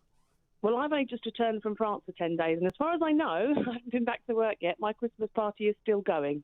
But I'll find out on Monday in my emails if for some reason it's been cancelled or whatever. But it's just very difficult, and I think the hospitality industry and the airlines, I just don't know how they're surviving. Yeah, who knows? I mean, it must be a complete nightmare for them. Absolutely. The rules changing so quickly, and therefore so hard to plan, so hard to budget, and therefore it's not just the businesses, but of course it's all the people that they employ, the uncertainty of that. Yep. And essentially the food they're getting in, the drink they're getting in, and then all of a sudden they've got all this food and drink, and you're not allowed to have your party or whatever. So planning a party or planning to go abroad to see loved ones is particularly difficult at the moment, and I'm never quite sure if I'll get there until I'm actually on the plane. Well, that's right. So how much confidence do you have in the cabinet, in whether it's Dominic Raab, Grant Shapps, or the Prime Minister, that actually they understand the impact on people's lives of these decisions they're making about the Omicron variant that emerging data suggests is milder in its form, albeit more transmissible? Yes, so you almost think, let this one run riot, and hopefully it'll be not as bad as the Delta variant and people won't get as ill. As for the government and their understanding, I'm really not sure, because I'm not sure how many of the rules necessarily they always follow. There is, of course, the party at number 10 last year, but I understand why they're doing these things, and I think there's a huge public opinion that people want to be locked down and they want to be kept safe, and I completely understand that. And to a degree, they're damned if they do and they're damned if they don't. Well, interestingly, but having spoken to a lot of people on the doors in recent weeks, Joanne, I'm not sure that's right. I think people have got to the stage, we've got our lives back. People are busy getting on, and I don't really see any appetite, nor did I see, that much concern. Very few people wearing masks. People just want to get on, looking forward to Christmas, putting up some wonderful Christmas decorations, and life just coming back to normal and trying to put the nightmare behind everybody. I understand what you're saying, but I have to say, before I went away, there was no mandatory mask wearing. Now I've come back, it is. And I would say most people in the supermarket are wearing masks again. Yeah, I mean, Well, that's right. I think there's sort of modest compliance. And of course, there's another whole question. I mean, the government sort of feels that it has to be seen to be doing something, even though actually the evidence about mask effectiveness seems to be very, very weak indeed. I mean, let's just remember it's been mandatory to wear these N95 surgical masks in Germany since January of this year, but that hasn't stopped, hasn't really made any impact on stopping the huge wave of the Delta variant that Germany's seeing. So maybe masks don't make any difference. No, I think the jury's out on masks. I'm not quite sure, and I feel if they were mandatory, then we'd be told to wear a very specific type of mask. If they felt that they worked, you have to buy this mask. People can just put a piece of cloth over their face. So I don't know. I'm not saying I have all the answers, and I do feel for the government, etc. Thank you very much, Joanne, for your thoughts. That was Joanne on her thoughts about travelling, the impact of PCR tests. I think we've got Jim. No, we haven't. Sorry, we've got Daniel from Surrey on the line to talk about vaccines. Daniel, good morning to you. Richard, how you doing? Do you know what? I've in all my life, I've never realised how badly governed we are by this centrist, liberal, kind of so-called Conservative Party. I mean, whilst they're all worried about green issues and COVID, on the ground, we care about the economy, immigration and law and order. We're being ignored. And I would say, I think if they introduce mandated vaccines, I think the people are going to revolt. I definitely am. And I'm going to take my Parliament building back over. Millions of us are going to join together, go into the Parliament building and drag them all out and occupy our own building. I'm not going to have it. I was born a free man in this country, and I want to remain a free man. And there's no way, if they come for my kids with jabs or they want to mandate vaccines, I am going to fight back, Richard. I'm not taking it anymore. I mean, and I understand the emotion and the passion in your voice, and I think many people feel that. And, you look at, for example, the low take-up of vaccinating children, and you touched on your own children there, Daniel. I think that really is a strong sense, and it's just, it is about liberty, it is about freedom, it is about personal choice. And how can you have a government that has become quite so authoritarian? But of course, as I said earlier in the show, Daniel, it feels as though it's seeping and creeping towards us across the continent. Yeah, if we let them do it, I'm sure they'd love to do it.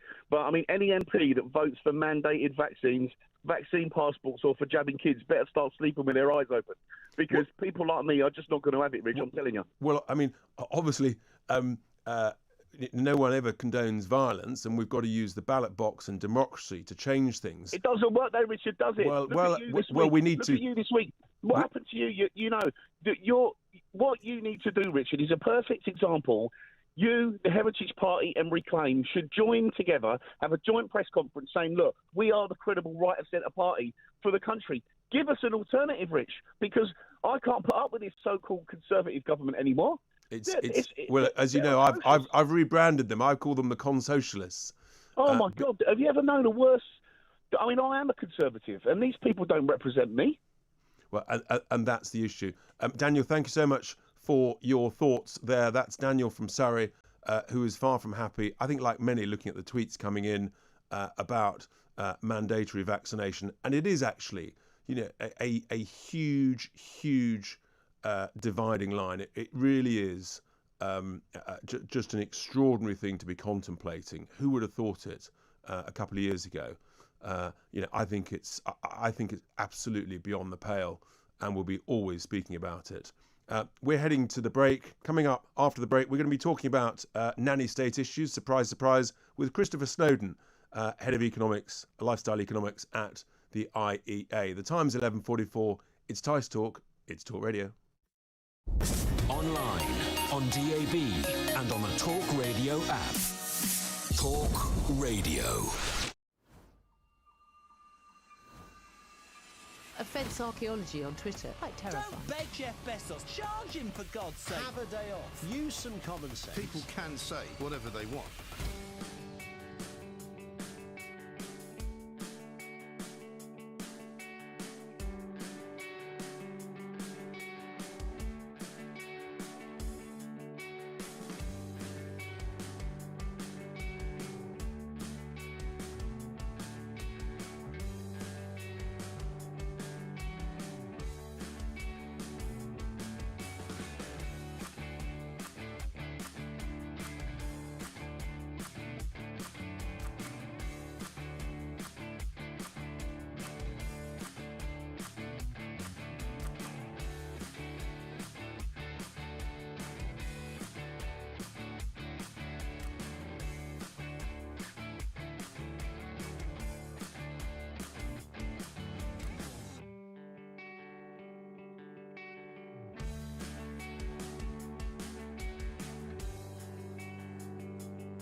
This is Talk Radio. Across the UK, online, on DAB+, and on the Talk Radio app. This is Talk Radio.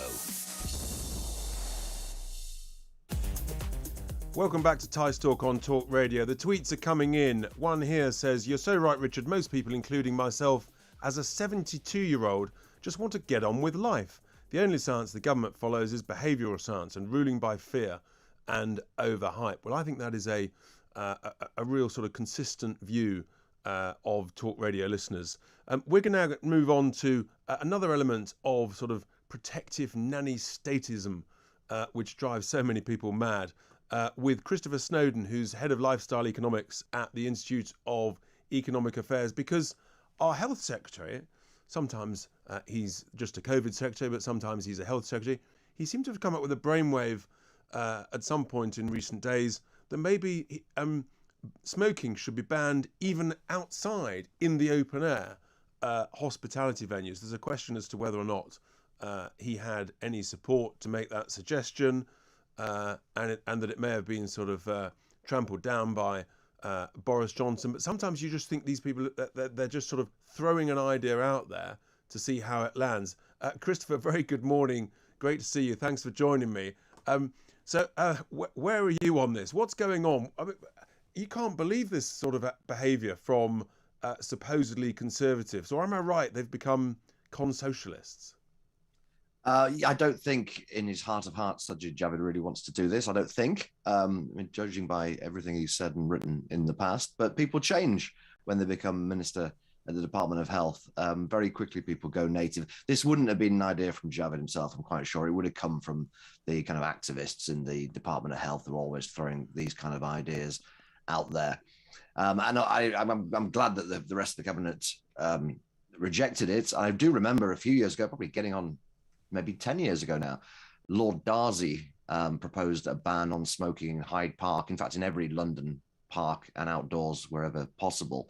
And Boris Johnson was mayor at the time, and he immediately rejected it. So I'm quite sure that Boris Johnson isn't interested in doing this kind of thing. It would be economically really damaging apart from anything else.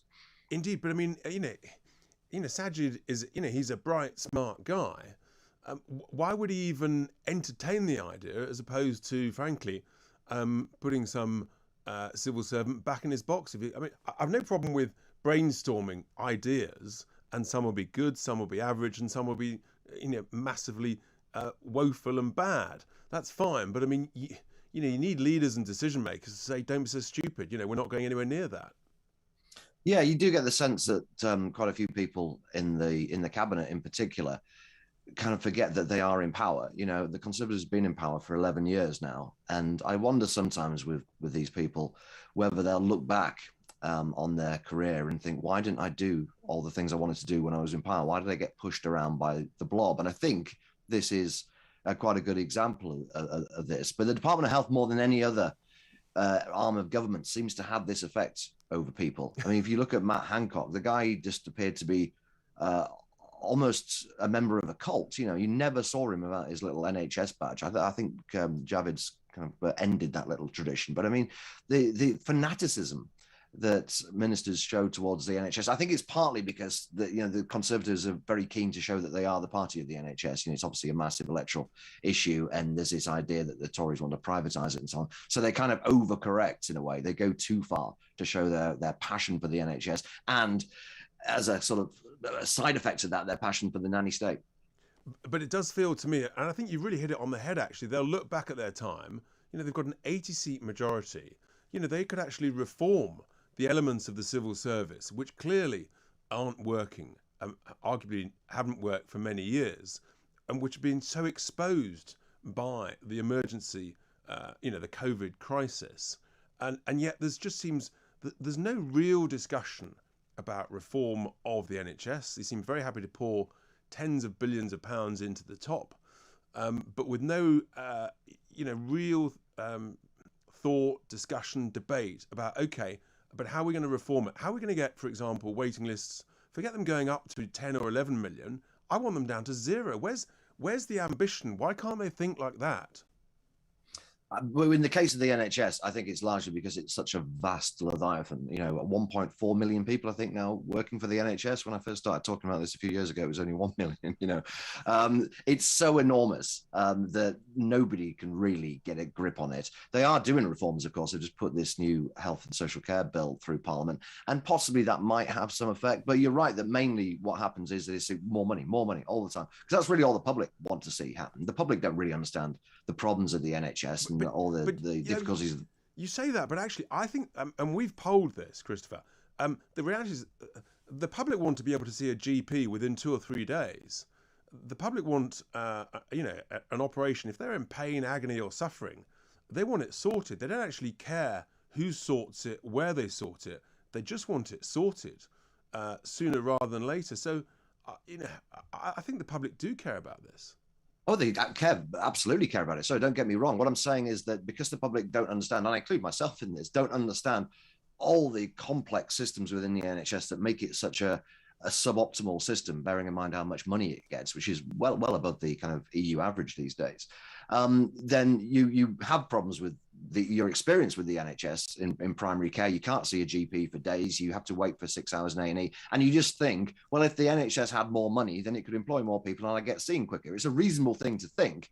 But unfortunately, most of this money just seems to not go to frontline care. That's why we've got half as many hospital beds. Literally in the last 24 hours, I think I saw there's an advert for a diversity and inclusion officer, director of, no less, with a salary of give or take £100,000 plus benefits.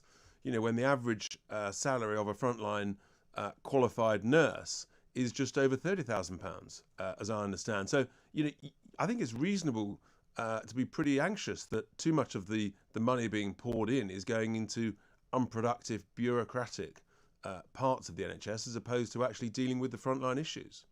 Without a shadow of a doubt, there's a huge amount of money wasted on management, and possibly this new act that the government has passed, because it's kind of centralizing things to some extent. It's getting rid of the CCGs, of which there are over 100. That's clinical commissioning groups. There's 106 of those. That's been boiled down to 46 new organizations. So they are getting rid of some management in there. But look, the NHS has just become like every other nationalized industry. It ends up being run for the benefit of the people who work there, and particularly the management. And it's not patient-centered. It's not even employee-centered, really. The people who are really doing the hard work, the junior doctors and nurses, they don't enjoy working for the NHS. They feel that they're in a system that they can't change because it's so sclerotic, so bureaucratic. But there's a lot of people doing very well out of it towards the top of the management pyramid. Yes, indeed. The management seem to do very well. And indeed, I'm talking later in the show about GPs who are now going to be paid more to carry on with the booster program. I think at some point before the next general election, it feels to me, Christopher, that this issue is going to rise up even higher up the political agenda, because the truth is nothing's changing. Waiting lists get longer. It gets harder to see a GP. And I'm not sure people are going to tolerate it. I think by the time we get to the next general election, the penny might just about have dropped that the NHS is not underfunded. Historically, it has tended to get a bit less than some of the European systems, and certainly the American system, which is extremely expensive. But we're now putting in about £200 billion a year. It's going up all the time. I think it's currently about 13 or 14% of GDP. 13p in every pound. And nothing's changing. And nothing seems to be changing. That might improve, fingers crossed. Might not. Christopher, thank you. It doesn't look likely with the staff shortages they've got at the moment. Well, thank you very much for those thoughts. That was Christopher Snowdon, Head of Lifestyle Economics, about the challenges of reforming the NHS and the nanny state. You're listening to Tice Talk. Coming up after the break, it's Kate Nichols, Chief Executive of UK Hospitality, talking about the hospitality sector. You're listening to Tice Talk here on Talk Radio. Online, on DAB, and on the Talk Radio app. Talk Radio.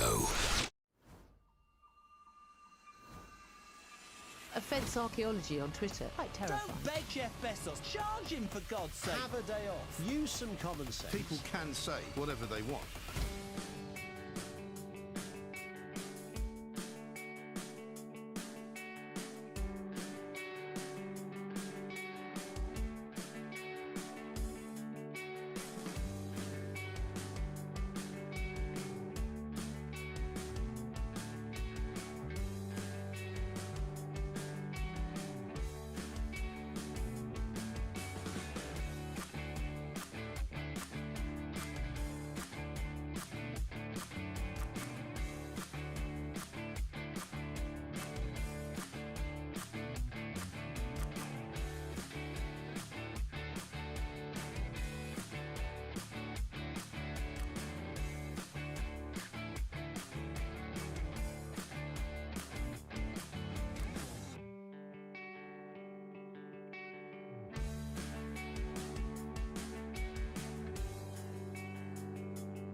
online and on your smart TV.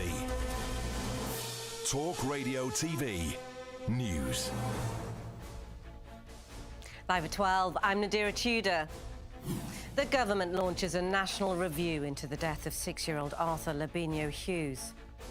A hammer blow to the travel industry. Bosses react with anger after the return of pre-departure COVID tests.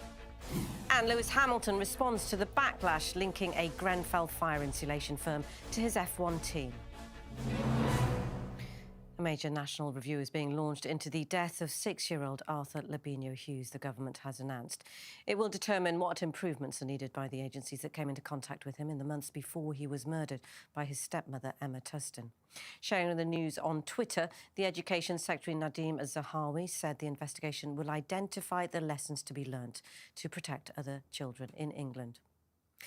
The return of pre-departure COVID tests is a hammer blow to the travel sector. Industry leaders are warning from Tuesday. Everyone over the age of 12 will have to take a test 48 hours before heading to the UK, regardless of their vaccination status. It's being introduced to tackle the spread of the new Omicron variant after the Health Secretary warned cases are growing.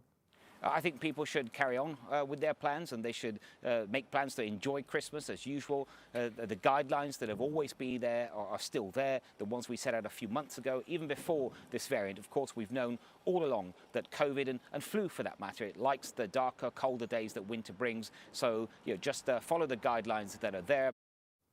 Hundreds of mourners have attended a vigil for schoolgirl Ava White, who was fatally stabbed in Liverpool. The 12-year-old was with friends at a Christmas light switch-on when she was attacked. A 14-year-old boy's been charged with murder. Balloons were released into the sky and crowds sang and danced in her memory. 14 people have died and at least 56 injured after a volcano erupted on Indonesia's Java Island. Over 1,000 residents have been evacuated from their homes after entire villages were left buried in volcanic ash. Snow, wind and rain are set to hit areas still suffering the effects of Storm Arwen from 2 weeks ago. Thousands in northern England and Scotland remain without power. Boris Johnson has said he's concerned. Well, Northern Power Grid warned it might not be restored until Wednesday. And Lewis Hamilton has said a deal between his Formula One team and the insulation firm linked to the Grenfell Tower fire is nothing to do with him. The World Champions car had a Kingspan logo on it for the first time this weekend, despite backlash from ministers and survivors. The company's materials made up 5% of the insulation before the disaster, but bosses say it was used without their knowledge. And your weather warnings are in place for the north. Cloudier with the chance of rain elsewhere, highs of 6 degrees. That's your live news on Talk Radio TV. More in half an hour. Offence archaeology on Twitter. Quite terrifying. Don't beg Jeff Bezos. Charge him, for God's sake. Have a day off. Use some common sense. People can say whatever they want.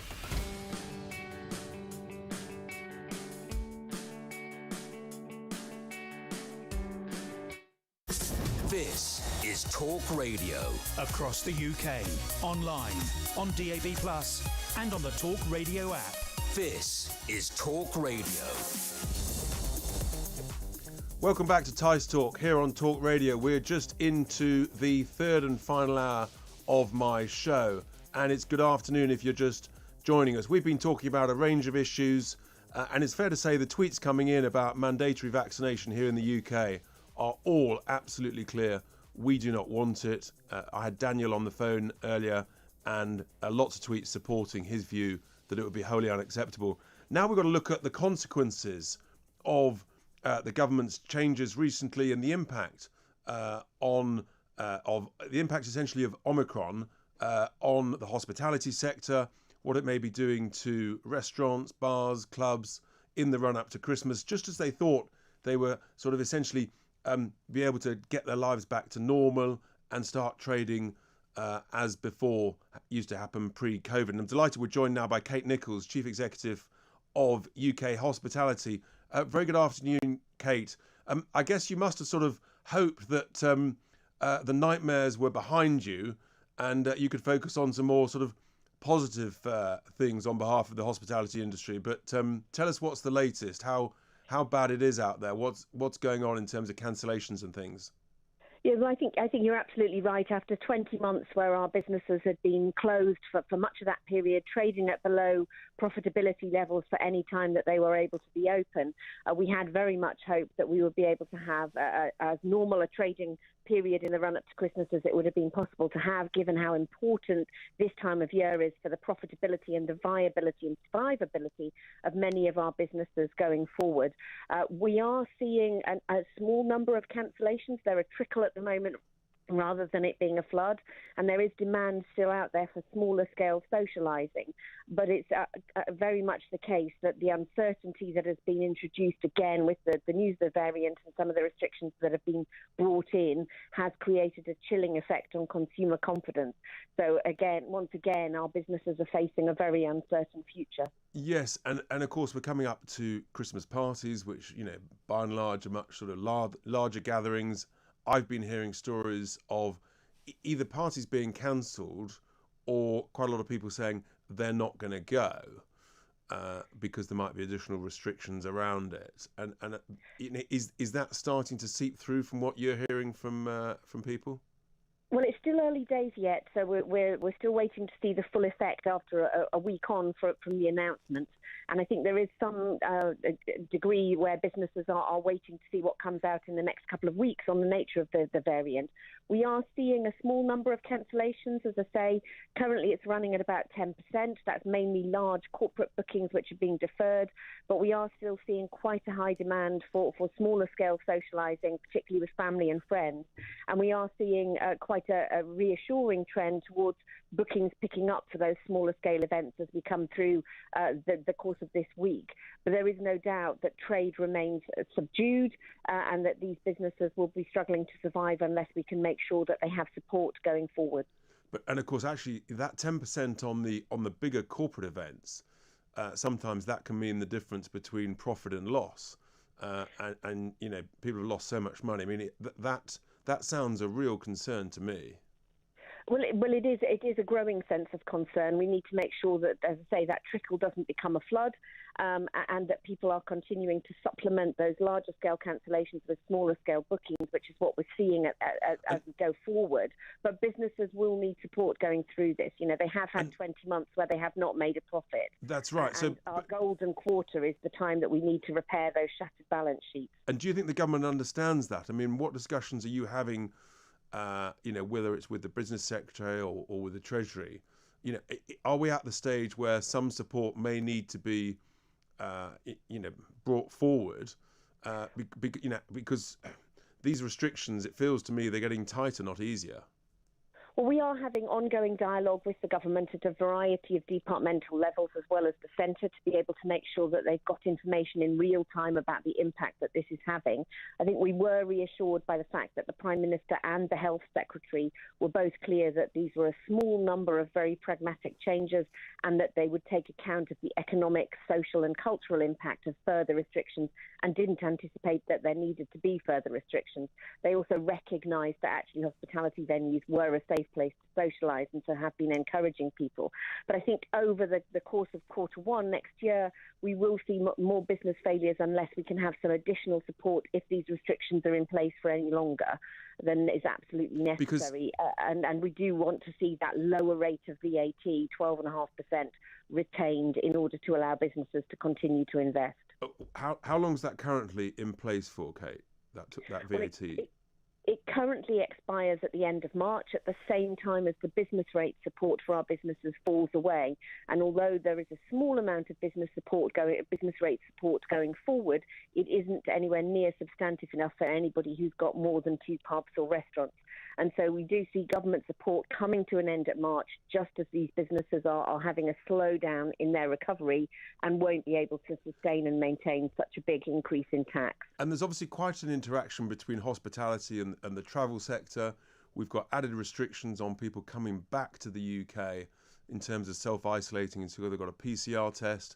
That may well reduce people coming into the UK. What's the sort of direct correlation between the travel sector struggling and the impact that has on hospitality, people coming here to see friends, to party, to socialise out and about? Well, it is quite significant, and I think the deterrent effect for inbound travellers coming to the UK as tourists or as business visitors shouldn't be underestimated. Tourism is our third largest export earner, and it has been wiped out over the 2 years of COVID.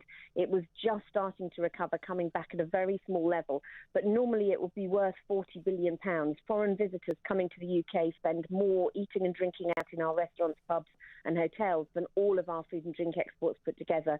And there's no doubt that day 2 PCR tests for those inbound visitors are a deterrent to them coming to this country, and it will have an impact on bookings into the new year. Yeah, and that's really serious. Does the government understand that?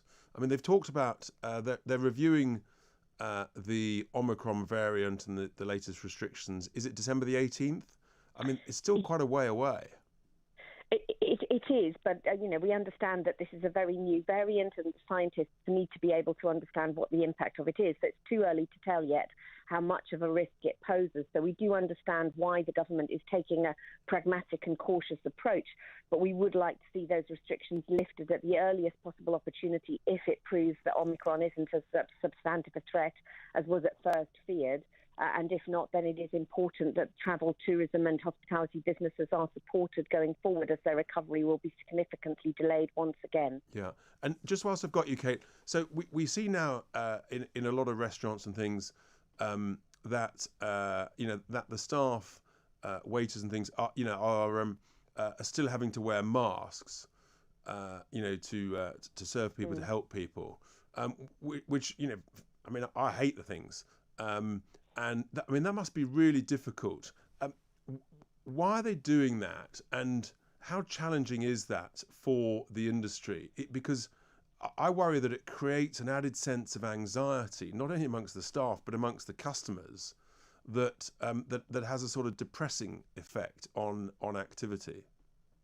Well, when we were reopened in May this year for indoor hospitality, 19th of July, when all the restrictions were lifted, it was replaced by having national restrictions and national requirements, including masks, with a voluntary individual risk assessed basis that people would carry out on a site-by-site basis. So it will be those businesses that will be doing that assessment and will take those policy decisions on a voluntary individual basis, often because that's what the staff are wanting to do. Right. And also their primary responsibility is health and safety at work to protect their staff. But the PM and the Health Secretary were really clear. The hospitality sector has made a huge investment in ventilation, hygiene and sanitation. That's what means our premises are safe, so that customers don't need to wear masks unless they choose to in our settings. And that's what means that people can be reassured going out for a Christmas party or socialising with family and friends that we are the safest place to socialise in. Fantastic. Well, Kate, good luck in the great work you do in promoting the industry, reminding government of the huge number of people employed in it, and that actually it's a key part of all our lives. We want to go and socialise. We want to have fun at Christmas parties, or frankly parties at any time of the year, and that the government really have got to make that as possible, as easy as possible, and to reduce those restrictions. That was Kate Nichols, Chief Executive of UK Hospitality, with her thoughts on the challenges facing restaurants, bars, pubs and the like as we head up towards Christmas and the risk of cancellations. Coming up later on after the news, I'll be talking to Roy Lilly, former NHS Trust Chair, about the new payments for GPs and the booster vaccines. But we're listening to you're listening to Tice Talk here on Talk Radio at 12:14, and after the break we'll be taking some calls. So don't hesitate to give us a call 0344 499 1000. It's Talk Radio. Online, on DAB, and on the Talk Radio app. Talk Radio. Offence archaeology on Twitter. Quite terrifying. Don't beg Jeff Bezos. Charge him, for God's sake. Have a day off. Use some common sense. People can say whatever they want.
This is Talk Radio.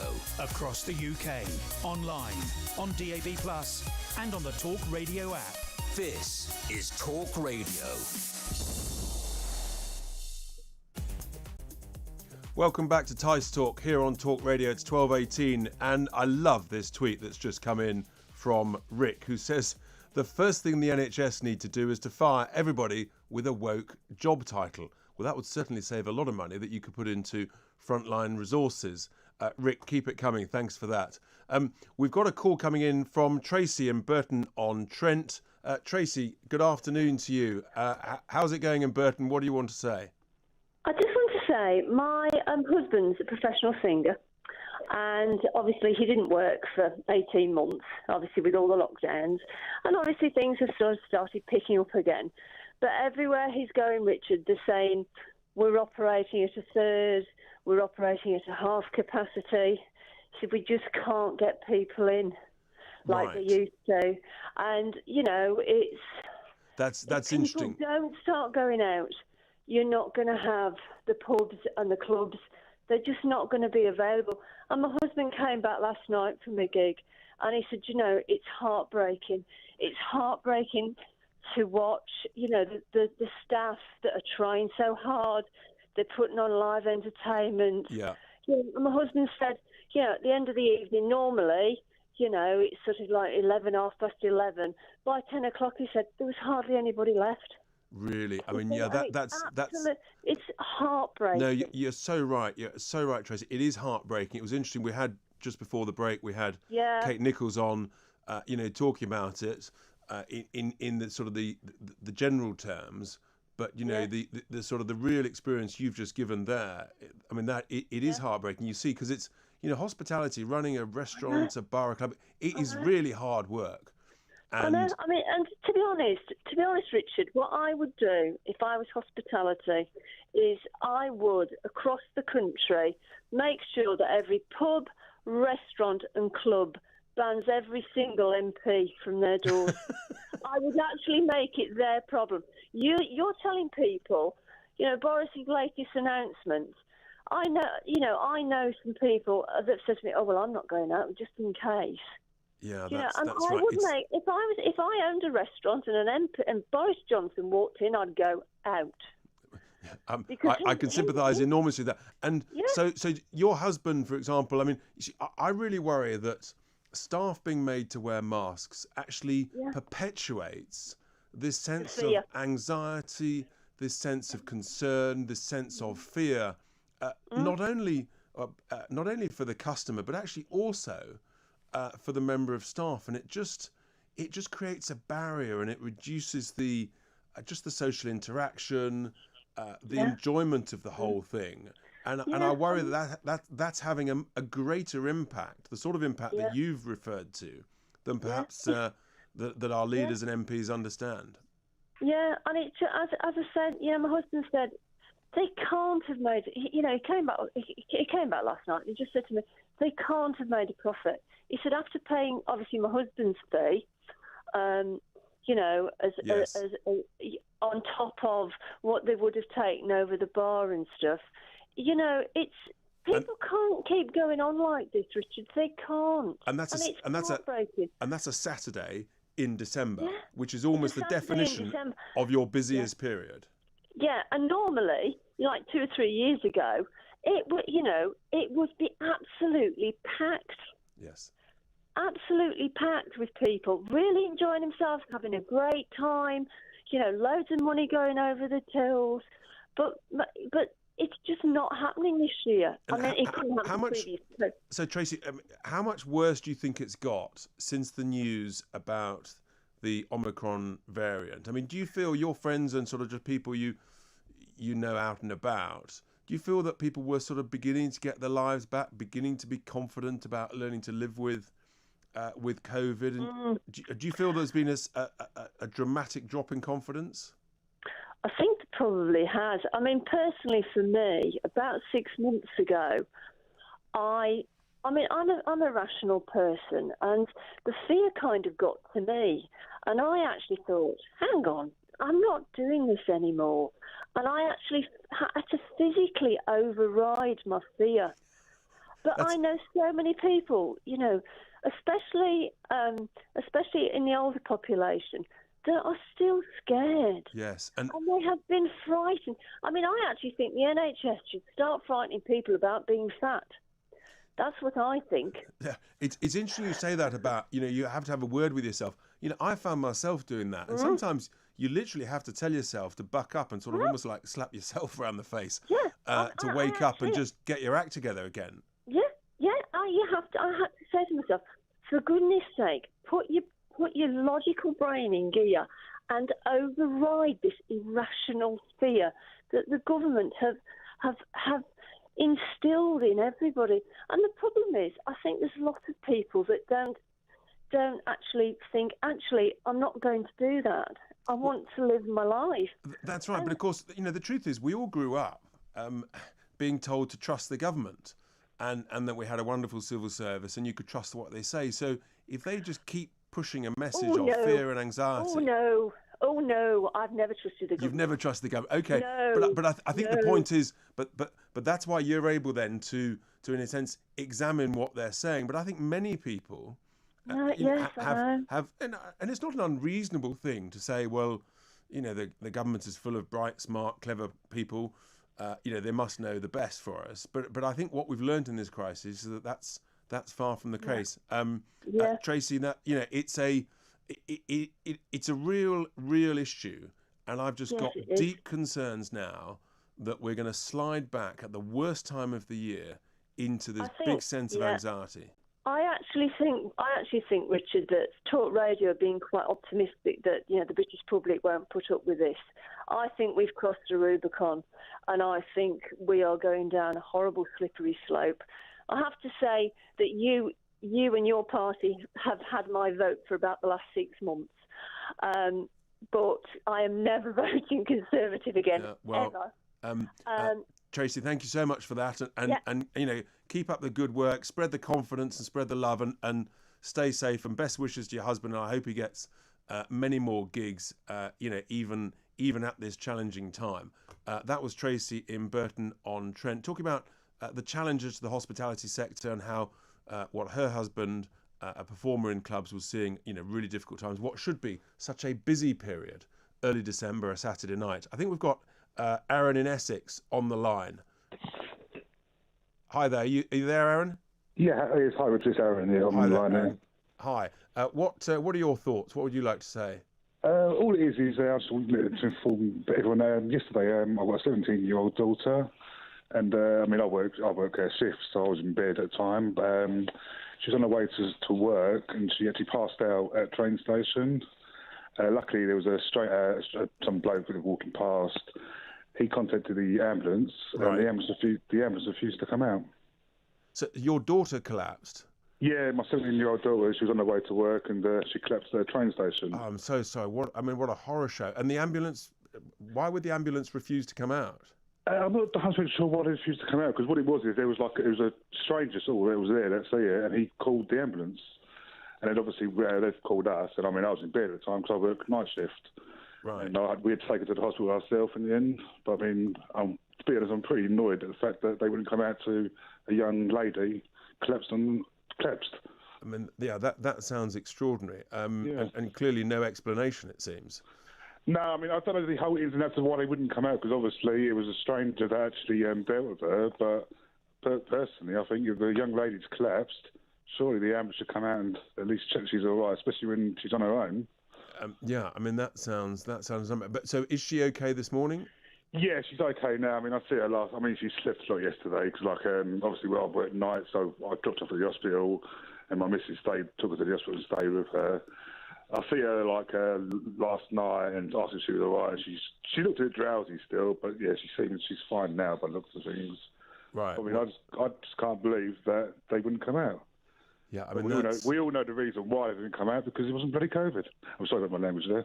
No, well, you know, it's a family show, but you know, I just think that, in a sense, we all put in so much money into the NHS, and yeah, it's not good enough. I mean, I just can't understand any reason why you might say, look, there's a bit of a delay, But to suggest that you're not going to come out at all does seem extraordinary. Well, best wishes to your daughter. I hope she's fine. Aaron, thanks very much. I was going to ask you, Richard, is there any chance you could pull me some information on? Because obviously I would like to take this a bit further than this. Do you know what I mean? Like, make a complaint about this and how to go about doing all this, because obviously I don't really know where to go. Well, it would be to your local hospital where the ambulance would come from. Is my my sort of instant guess to you, Aaron? Yeah.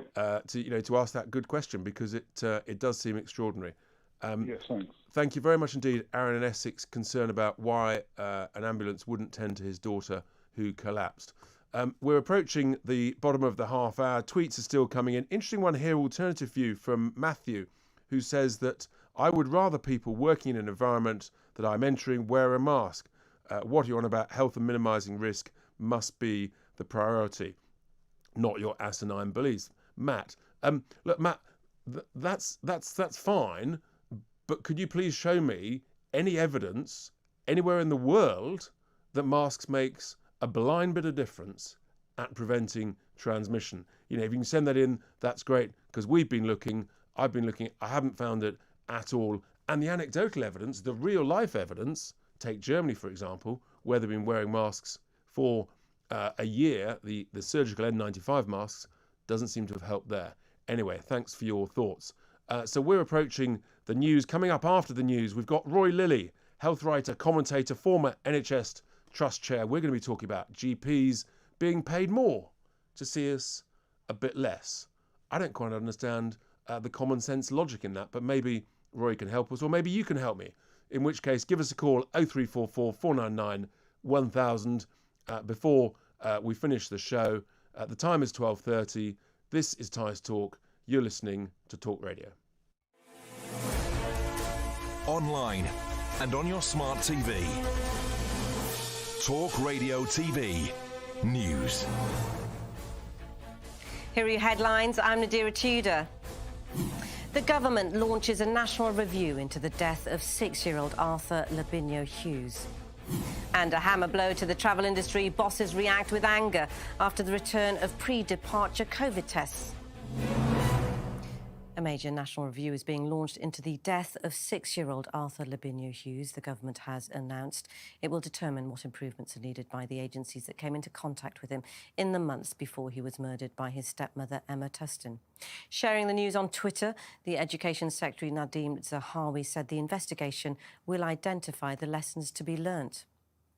The return of pre-departure COVID tests is a hammer blow to the travel sector. Industry leaders are warning. From Tuesday, everyone over the age of 12 will have to take a test 48 hours before heading to the UK, regardless of their vaccination status. It's being introduced to tackle the spread of the new Omicron variant after the Health Secretary warned cases are growing. I think people should carry on with their plans, and they should make plans to enjoy Christmas as usual. The guidelines that have always been there are still there, the ones we set out a few months ago, even before this variant. Of course, we've known all along that COVID and flu, for that matter, it likes the darker, colder days that winter brings. So, just follow the guidelines that are there. Hundreds of mourners have attended a vigil for schoolgirl Ava White, who was fatally stabbed in Liverpool. The 12-year-old was with friends at a Christmas light switch on when she was attacked. A 14-year-old boy is being charged with murder. Snow, wind and rain are set to hit areas still suffering the effects of Storm Arwen from 2 weeks ago. Thousands in northern England and Scotland remain without power. Northern Power Grid warned it might not be restored until Wednesday. That's your news on Talk Radio TV. More in half an hour.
Talk Radio. Across the UK, online, on DAB+, and on the Talk Radio app. This is Talk Radio. Welcome back to Tice Talk at 12:33, but I'm genuinely, as I look out the window, I'm not sure if it's 12:30 in the day or 12:30 at night. It is so dark, gloomy and grey. It's unbelievable. And it should be the lightest part of the day. Anyway, we've got, in the last half hour of the show, I've got a great interview now to talk about GPs, because the government is ramping up the booster programme for those who want the booster, who need the booster. But it seems to have decided that it's the appropriate thing to do to offer more money to GPs in order to continue the vaccination programme. A significant increase, up to £15 per jab, even more at the weekend. But also it seems to have made it acceptable for GPs to be giving a booster to someone who might be even 40 years old or less, but that in order to give the time to do that, that GPs don't need to carry out their obligations to look after more elderly people who actually may genuinely have much more health needs. And this seems extraordinary to me. I'm struggling to see the logic. I'm struggling to see the common sense in this. Roy Lilly, good afternoon to you. Great to see you, and thank you so much for joining me. Have I got this right? What am I missing, Roy? I think, good afternoon, Richard. I think you're missing a bit of common sense, and it's not you that's missing the common sense, it's the government that's missing the common sense. I mean, let's just deal with paying them to do the vaccinations thing. I mean, yes, they've had a pay rise to do more, and they get another £5 for doing it the weekends. I kind of get that, because, that's most of that will go in wages, consumables, heating, light, all the stuff it takes to run a business. And they are independent contractors, and that's the way it works. And if you want a GP to do something, you have to pay them. So I'm kind of sanguine about that. But what really irritates me and gets right up my nose is the fact that they're parking the over 75 health checks. Now, go with me on this, Richard, because I'm going to take you through this sort of step by step. Please do. Right. Okay, here we go. Hang on. There are about 4 million over 75s in the country. Now, not all of them have a health check. Some of them don't want it. Some of them don't know about it. Some of the GPs, not very enthusiastic about it. Some are in hospital. So let's say there are 3 million. Let's just take a figure, 3 million people. Now, there are 8,000 GP practices in the country. Now, I've done the maths to save everybody sort of spraining their brain on Sunday lunchtime. And so that's about 375 health checks per GP practice per year. 375, that's just over one a day. Right. Now, one of the reasons the GPs are not doing this is because of the overwhelming burden of bureaucracy there is in doing these tests. Really, they've all got IT systems, which we've paid for. The IT systems can pick out who's over 75. They can send a letter or an email, however they're going to contact them. They can get an answer. They can book a test. The tests are done largely by practice nurses or specially trained healthcare assistants. So it's actually the GPs that have got to do it. The tests are often blood tests and what have you. They go off to be checked. They come back, and the system will flag up if somebody's looking like they're diabetic or got asthma or what have you. So it's to say that it's like a bureaucratic burden is not true. And here's the crack. Can I just finish? Here's the cracking bit. You're going to love this. They're still going to get paid for doing them, even though they're not doing them. I mean, well, my blood is now beginning to boil, rather like yours, Roy. But so who's come up with this? Because this hasn't just developed out of thin air or come down from the moon. Someone's obviously thought this is a bright idea, and I'm afraid to say I maybe be a bit more cynical than you on this, Roy. It feels to me that a lot of this discussion is about the money. I mean, who's come up with this idea? Because there's no common sense. We know who it is. It's the BMA. There we are. The Doctors' Trade Union. What's the role of a trade union? Well, safety of the workplace, and more money for less work. That's kind of it, isn't it, really? A trade union in a nutshell. I'll probably get slagged off on social media for saying that, but just say, I mean, they're there to negotiate better terms and conditions for their members. And they've done a cracker here, an absolute cracker. And they've, I think that, that the chief executive of the NHS, Amanda Pritchard, who's new in place, in fairness to her, and Sajid Javid, new in place, BMA has seen them coming, and they've had their breakfast. But let's be clear. Why are GPs doing any vaccinations during the first round of the vaccine rollout? You had volunteers. I mean, I was jabbed first of all by a lighting manager from a theatre who was on furlough. Who had a bit of training. She was delightful. Yes. But why aren't nurses and volunteers and they talk about army reservists and the like, doing this booster program? It's not as though this, we didn't know this was going to happen. The booster program has gradually been rolled out. It's now being ramped up. We knew winter was coming. It's not like it's a surprise that we're approaching winter. Why are GPs doing any jabbing? I'd rather they're seeing people and dealing with non-COVID issues. The number of people who told me on the doors in recent weeks, Roy, that they couldn't get to see their GP and they were having to go private. I mean, it was extraordinary. Yes, you're right. Okay, well, let's unpack some of that. I mean, there's no question. Well, in fairness to GPs, the GPs did play a large part in vaccinations once they got their act together. So, pat them on the back. They did a great job. But you are right, Richard. I mean, I'm speaking to you from East London. I can look out the window and I can almost see the Excel Centre. Now, the Excel Centre, I just wandered over there early in lockdown and said, hi, can I have a vaccination? Bit of a queue, boom, in, out. The whole thing worked like clockwork. It's been closed. It's gone back to being an exhibition centre. And it's not the only, it's not the only big centre that's been closed. Now it's being done in GP practices, hubs in hospitals and pharmacies. I absolutely agree with you. It's also, in fairness, to say that on Friday, the guidance was published on how they're going to do the delivery of the vaccinations. And it does actually make some big changes. So, for example, if you're a clinical manager working in the NHS, if you're on the register, if you're a nurse or if you're a doctor, and about a third of NHS management has that dual role, then you've got to stop being a manager and you've got to roll up your sleeves and get out on the front line because you're now being seconded into doing vaccinations. That sounds logical. Look, there is a big push on doing this, and it should be a big push. But I tell you what, the reason the sky is dark this morning is the chickens are going to come home to roost, because if you don't look after the elderly and you don't do their health checks, where will they end up? In hospital. Where are they all now? In hospital. Where are the pressures? Social care, looking after older people. It's bonkers. And literally just before you came on, I had a caller on whose daughter collapsed last night, and an ambulance wasn't able to come out, presumably because they were dealing with, some of these other pressures, and all of it leads to, if the over 75s, Roy, are not going to be, have their health check and they can't get to see a GP, then I fear that is going to, in a sense, exaggerate the current problem with non-COVID excess deaths, which has been going on for some months now and just isn't being properly talked about and addressed by the government and by the NHS. No, you're absolutely right. You've hit the nail on the head. 1 in 5 beds at the moment is occupied by somebody over 75 waiting for a social service care package they haven't got.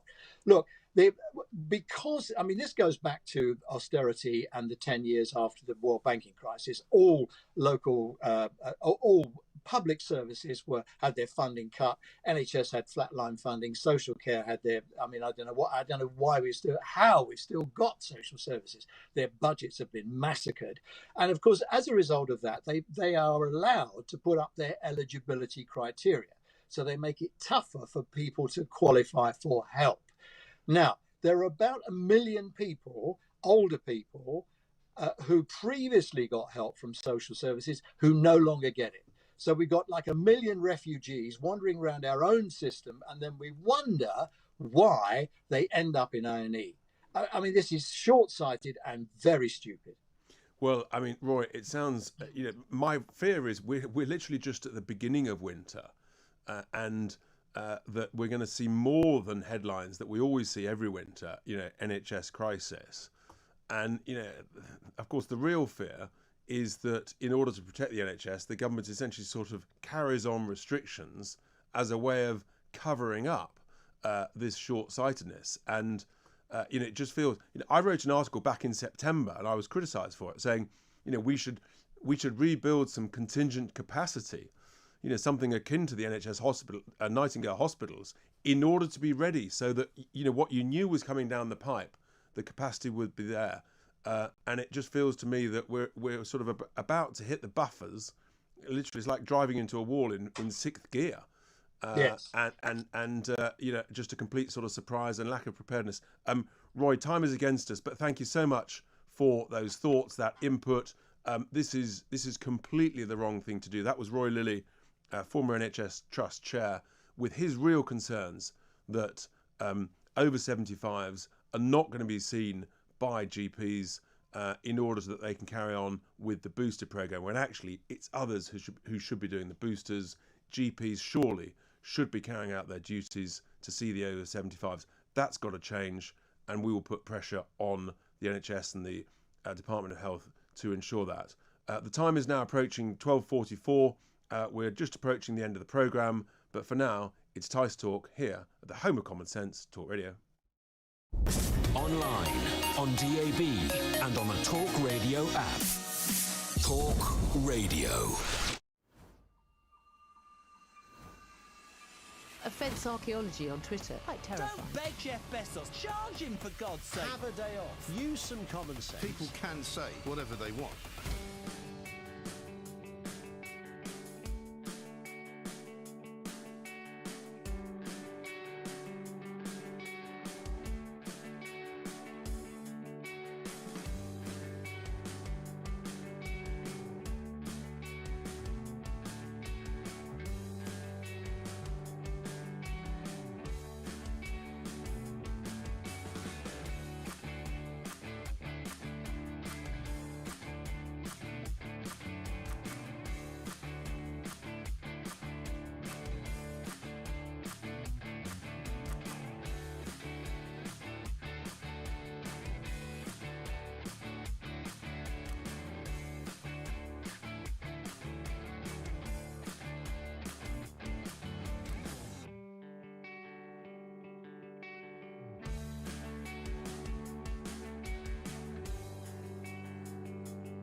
This is Talk Radio. Across the UK, online, on DAB+, and on the Talk Radio app. This is Talk Radio. Welcome back to Tice Talk on Talk Radio. We're approaching the end of the show. We've been talking about a whole raft of things, including mandatory vaccinations, the horror of it, and I am massively against. As is, yes, we've got Lord Drew. He tweeted in, which I was unable to do. Could I ask Roy Lilly about why can't NHS staff take a test before each shift as opposed to having to have the jab? His wife doesn't want the jab and will lose her 25-year frontline job as a result. And it just seems to me a tragedy that the NHS would lose that frontline nursing expertise after 25 years. Just seems a complete lack of common sense. Someone else tweeted, brilliant call from Tracy in Burton, who said that people need to logically look at the evidence and not accept the government fear. I think that there is an underlying deep concern about this idea about mandatory vaccinations. No one literally this morning has wanted it. We've got Matt in Bolton with some thoughts. Matt, very good afternoon to you. Yeah, afternoon, Richard. What are your thoughts? Maybe you're keen on mandatory vaccinations. Well, Richard, where do we start with this car crash of what the government's inflicting on people? Give me just one. Give me one thing that's really bugging you. Oliver Dowden. Ah, right. Sajid Javid. Are you talking about what Oliver Dowden said to Julia on Friday morning? Yeah. If anyone's not listened to that, the British public need to listen to that interview, because that is the future, and that is worrying. That is scary to think of that as he would not commit to the questions that Julia asked him. And just to remind people who didn't hear it, it was a very simple question from very Julia. Simple. You answered it, didn't you? I did indeed, because I heard Julia, and she asked the chairman of the Conservative Party, a cabinet member, whether or not he believed that it was wrong to introduce mandatory vaccinations, and whether or not the government would commit not to introduce them. And he coughed and he spluttered, and he couldn't do it, could he? He couldn't do it. He wouldn't do it. And he was also asked to end it, to put an end to any discussion of that conversation, and he would not do it. He wouldn't do it. He just just step. That's right. He just, in my opinion, with the government. So the language he used was that classic minister's language. We have no plans to, and we've heard that so much in recent months, which means that essentially, within a few weeks, it's almost guaranteed that that's the direction of travel. We have no plans to. Well, that's the policy. That's been the policy throughout the time the Tories have been in charge this last period. But can I just make a point about the sacrifices? About people, these government ministers keep talking about sacrifice. These government ministers haven't made no sacrifice. Their salary is not affected by COVID. If anything, they get an increased pay because of all the stuff they're selling on. That's right. Like Hancock. So let's call it out for what it is. You're quite right, Matt. I've just got to take one more call before the end of the show, Matt. But thank you very much for that thought about mandatory vaccinations and the lack of sacrifice. We've got David Hinckley. Dave, good afternoon. Hello there. Hi. What are your thoughts? It's about people not seeing doctors and not basically the NHS is not working. I've got some problems. I think people that are already in the system, and say with the consultant, it's working for me, and I think it's working for them. I think the biggest problem is if you've got a problem and you've not been seen, you ain't going to get seen. I think these people are going to, unfortunately, move on to die. Well, I mean, that's this is the real concern, isn't it, Dave? That, I mean, you're seeing it in the statistics. The collateral damage of lockdowns is that so many people sort of understandably initially said, well, I'll help protect the NHS. I won't sort of raise my problem. But of course, those problems, those health needs then get worse. And I fear that we're seeing now the impact of that. And it's really hard to get on the system, as you said. It's hard even to see a GP. I heard it on the street. Yeah, that's right. And the other thing is, I go to hospital reasonably often for problems that I've got, and I think that the NHS is not as understaffed as is being reported. But I just think the staff's in the wrong place. Oh, well, that's Dave. I think you've hit the nail on the head, literally, which is there are too many managers and not enough frontline staff, and Well, that really is the rub of it. Well, that might be a case, but I think if you go to outpatients departments, there'll be 4 or 5 people sitting in reception, literally not doing a lot at all. But not frontline nursing staff. Exactly. Yeah, well, that's the point, Dave. Look, Dave, we're approaching the end of the show, but thank you so much for those thoughts. You know, it is a real issue about being able to access healthcare, being able to just get in to see a GP. I heard it time and again in the campaign in recent weeks, and this is one of the great concerns, and ultimately it's leading to excess deaths, and that's an absolute tragedy. And we've just got to do so much better. The NHS does need fundamental reform. We've had a busy, full-on show. We've been talking about the horrors of mandatory vaccination, and it feels to me it's a matter of when, not if. We've been talking about the immigration crisis. We've been talking about the relations with the EU and France, and GPs not being able to, GPs being paid more to vaccinate and therefore not seeing the over 75s. Well, we're approaching the end of the show. I've got a huge thanks to my production team who've looked after me, kept me on the straight and narrow, reminded me which buttons to push and which not to press, otherwise things may go horribly wrong. Of course, the next presenter needs no reminding because he's wise and experienced, and he hasn't spent the last few weeks on the campaign trail. Bob Mills, very nice Lovely to see you. to see you back. It's great to be back. Yeah, I had to remind myself what to do. Lovely show, as always.